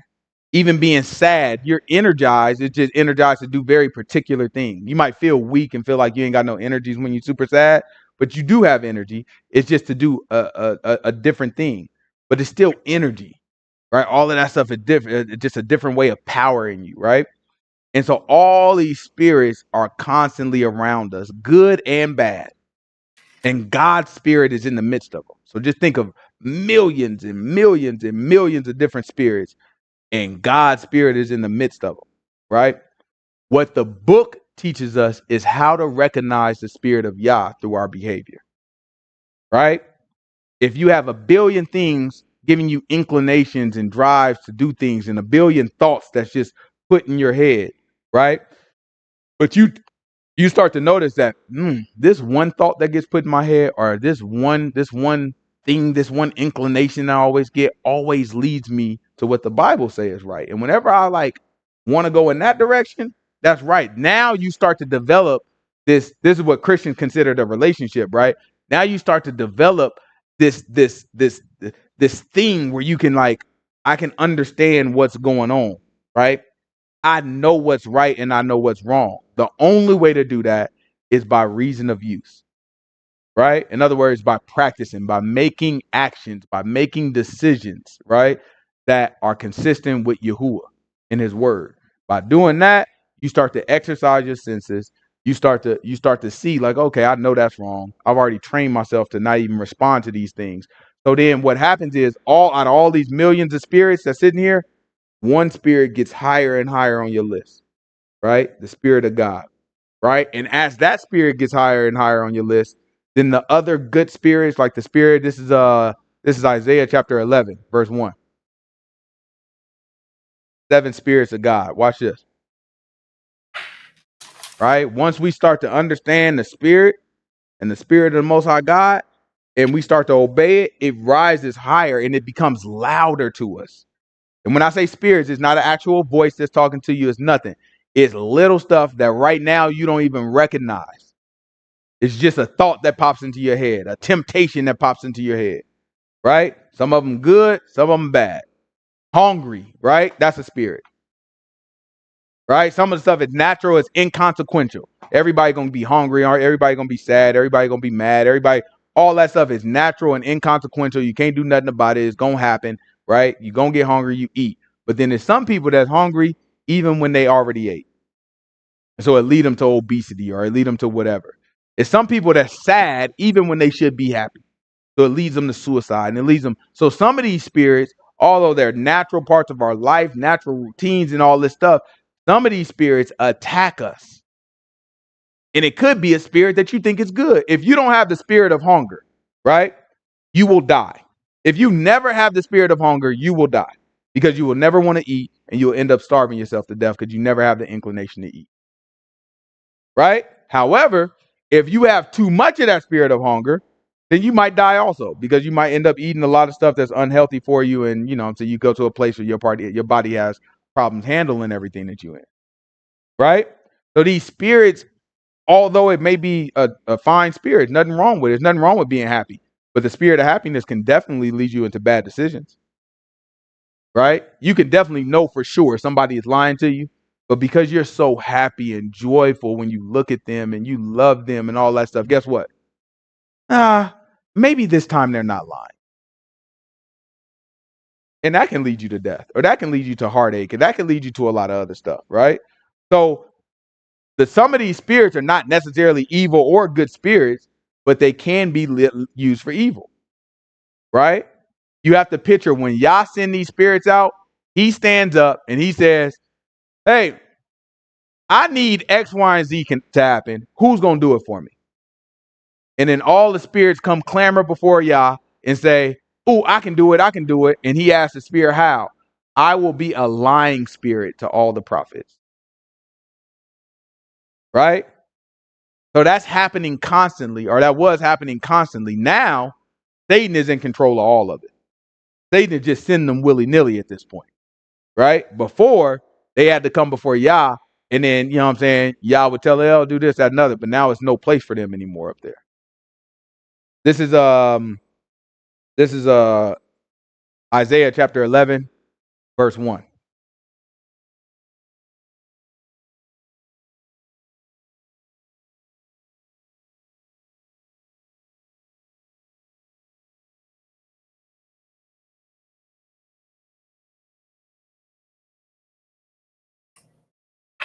You said verse 1? Yeah, verse 1. Yeah, Sister Pamela, I told him, I said, that was that thirst. That thirst. I saw that cup. I was like, man, ain't enough water. That was that thirst talking to me. Goodness, great. Y'all know how mad I am. Oh, my goodness. All right. You want me to raise your question? This is Isaiah chapter 11, verse 1. And there shall come forth a rod out of the stem of Jesse, and a branch shall grow out of his roots. And the spirit of Yahuwah shall rest upon him, and the spirit of wisdom and understanding. Look, the spirit of Yahuwah, the spirit of wisdom. Watch this. The spirit of understanding. The spirit of understanding. The spirit of counsel. Spirit of counsel. And might. The spirit of might. And the spirit of the knowledge. And the spirit of knowledge and the fear of Yahuwah. And the fear of Yah. Right? So these are the 7 spirits of Yah. Right? As you start to listen to that first one, the spirit of Yah, then the other 6 also rise in prominence in your soul, because your soul is communicating with your spirits. Right? Remember, the soul is you, which is what the Bible calls your heart. Right? You don't really know what's going on in your soul. These spirits do. A lot of these spirits are influencing your soul. Right? So all that's happening back and forth, back and forth, back and forth. What we have to do is start to tune ourselves to obey Yah. And what that'll happen, although for us it just feels like a thought. It's going to be multiple thoughts. There's going to be one thought saying, well, is this that big of a deal? Right? And it's going to be another thought saying, I need to take this seriously because that's what the book says. Right? Or even if I don't understand this, I need to do it because I just trust that the book got to be right. Right? Or it's going to be fear of saying, well, I don't know, maybe that atheist, his argument is legit, but I'm just scared of going to hell. Right? Those type of things, those are going to be the opposing thoughts. Now, the atheist thought or the evil spirit is going to say, hell is not even real. Right? These are all thoughts that go in our head constantly, right? What if this stuff ain't even real? What if this, that, and the other, da, da, da? Then there's going to be other thoughts that saying, what if it is? And what if that, da, what if this, da? Those are all spirits that are battling, right? But that's just a small example. It's everything. Everything. All this stuff. It's like overwhelming to even think about how many spirits are trying to interact with us on a daily basis, right? We are connected to the world with the universe wide web, right? And so what happens is we have to learn to respond to the right source, right? And as the only way to learn that is through obedience. You start to obey and you say, okay, that's what God wants me to do. So I've now decided not to listen to all these lying spirits or not to listen to all these evil spirits. I've listened to God's spirit. Now, the next time you do it, it's a little easier. Then the evil spirit's going to throw something at you that you ain't never seen before. Now you got to learn how to choose God over that scenario and choose God over this scenario. Then the evil spirit going to stop messing with you, right? After a while, evil spirit ain't going to mess with you no more. The evil spirit going to mess with your coworker, right? Okay, we can't get to her, can't get to him. We going to mess with the coworker this time. So now the coworker going to come and going to put something in front of you, and now that tempts you. Your coworker cussing. Now you start cussing. Like, crap. You know what I'm saying? And once that don't work, then it's going to get closer. It's going to be, okay, now it's going to be your kid. Evil spirit going to get in your kid and talk to your kid. Okay, not your kid. Now it's going to be your darn husband. Okay, not your husband. You love that daddy or you love your mama. You know what I'm saying? Now it's going to be your mama. Right? And this stuff is planned out. It's like Satan is working on this plan. You were 3 years old. And he start tempting your dad to do stuff when you was 3 years old with your dad's own body, right? He starts smoking cigarettes or doing anything just so that when you turn 20 and he got cancer, he know that thing ain't gonna bother you and he gonna be able to tempt you right when he need to. Like, that's the level of deception that we up against. Deceive your dad to smoke cigarettes so that way he might have cancer when you 20. And when you 20, that's right when you start being interested in God. Then your dad die on you. Then you sitting there like, why would God take I could never believe in this God. And then boom, that temptation comes. It only works because of the experiences of your soul. Right? That's the level of like, it's just constant, and it's a very, very complex game plan that Satan has for us. But our job is not to think about all the complexities of what he's doing. Our job is to focus on the very simple part. All we got to do is choose God. And if we focus on that piece, we just focus on, hey, maybe it's real, maybe it's not. Either way, not cussing is better than cussing. Right? Either way, you know what I'm saying? Not killing someone is better than killing someone. We can all agree to that. Right? It's a lot of things that you can just say, well, this is just common sense. This is fine. Let's just give it a shot. Right? And by doing that, the Most High God will increase your wisdom, will increase your understanding, will increase your experiences so that you can see how real he is. And at some point, y'all willing, you get to the point where can't nobody shake you from your faith. Right? Can't nobody say nothing. It ain't no spirit in the world. Ain't no experience in the world. Nothing, like Paul said, will be able to separate you from the love of Yahuwah. And if we have that, then we can go. And at that point, that's when y'all can atone for us. Right? That's when y'all can put all of the sins on the goat, put all of the sins on Satan, and with the big chain, lock that boy up for 1,000 years, and we'll be able to rule alongside Yahushua all of the earth. We have all of the sons of Adam that's a remnant of the people from the events in Revelations, that they'll come up every year, and we will be a kingdom of priests, right? We will be a kingdom of people who take care of the sons of Adam that remain. And we'll do that for 1,000 years. And after that 1,000 years, there's one more battle. That'll be it. Any questions? Let me see. Did we get through all the questions? I'm on mute. Y'all can't hear me? No, yeah, we got to. Oh, okay.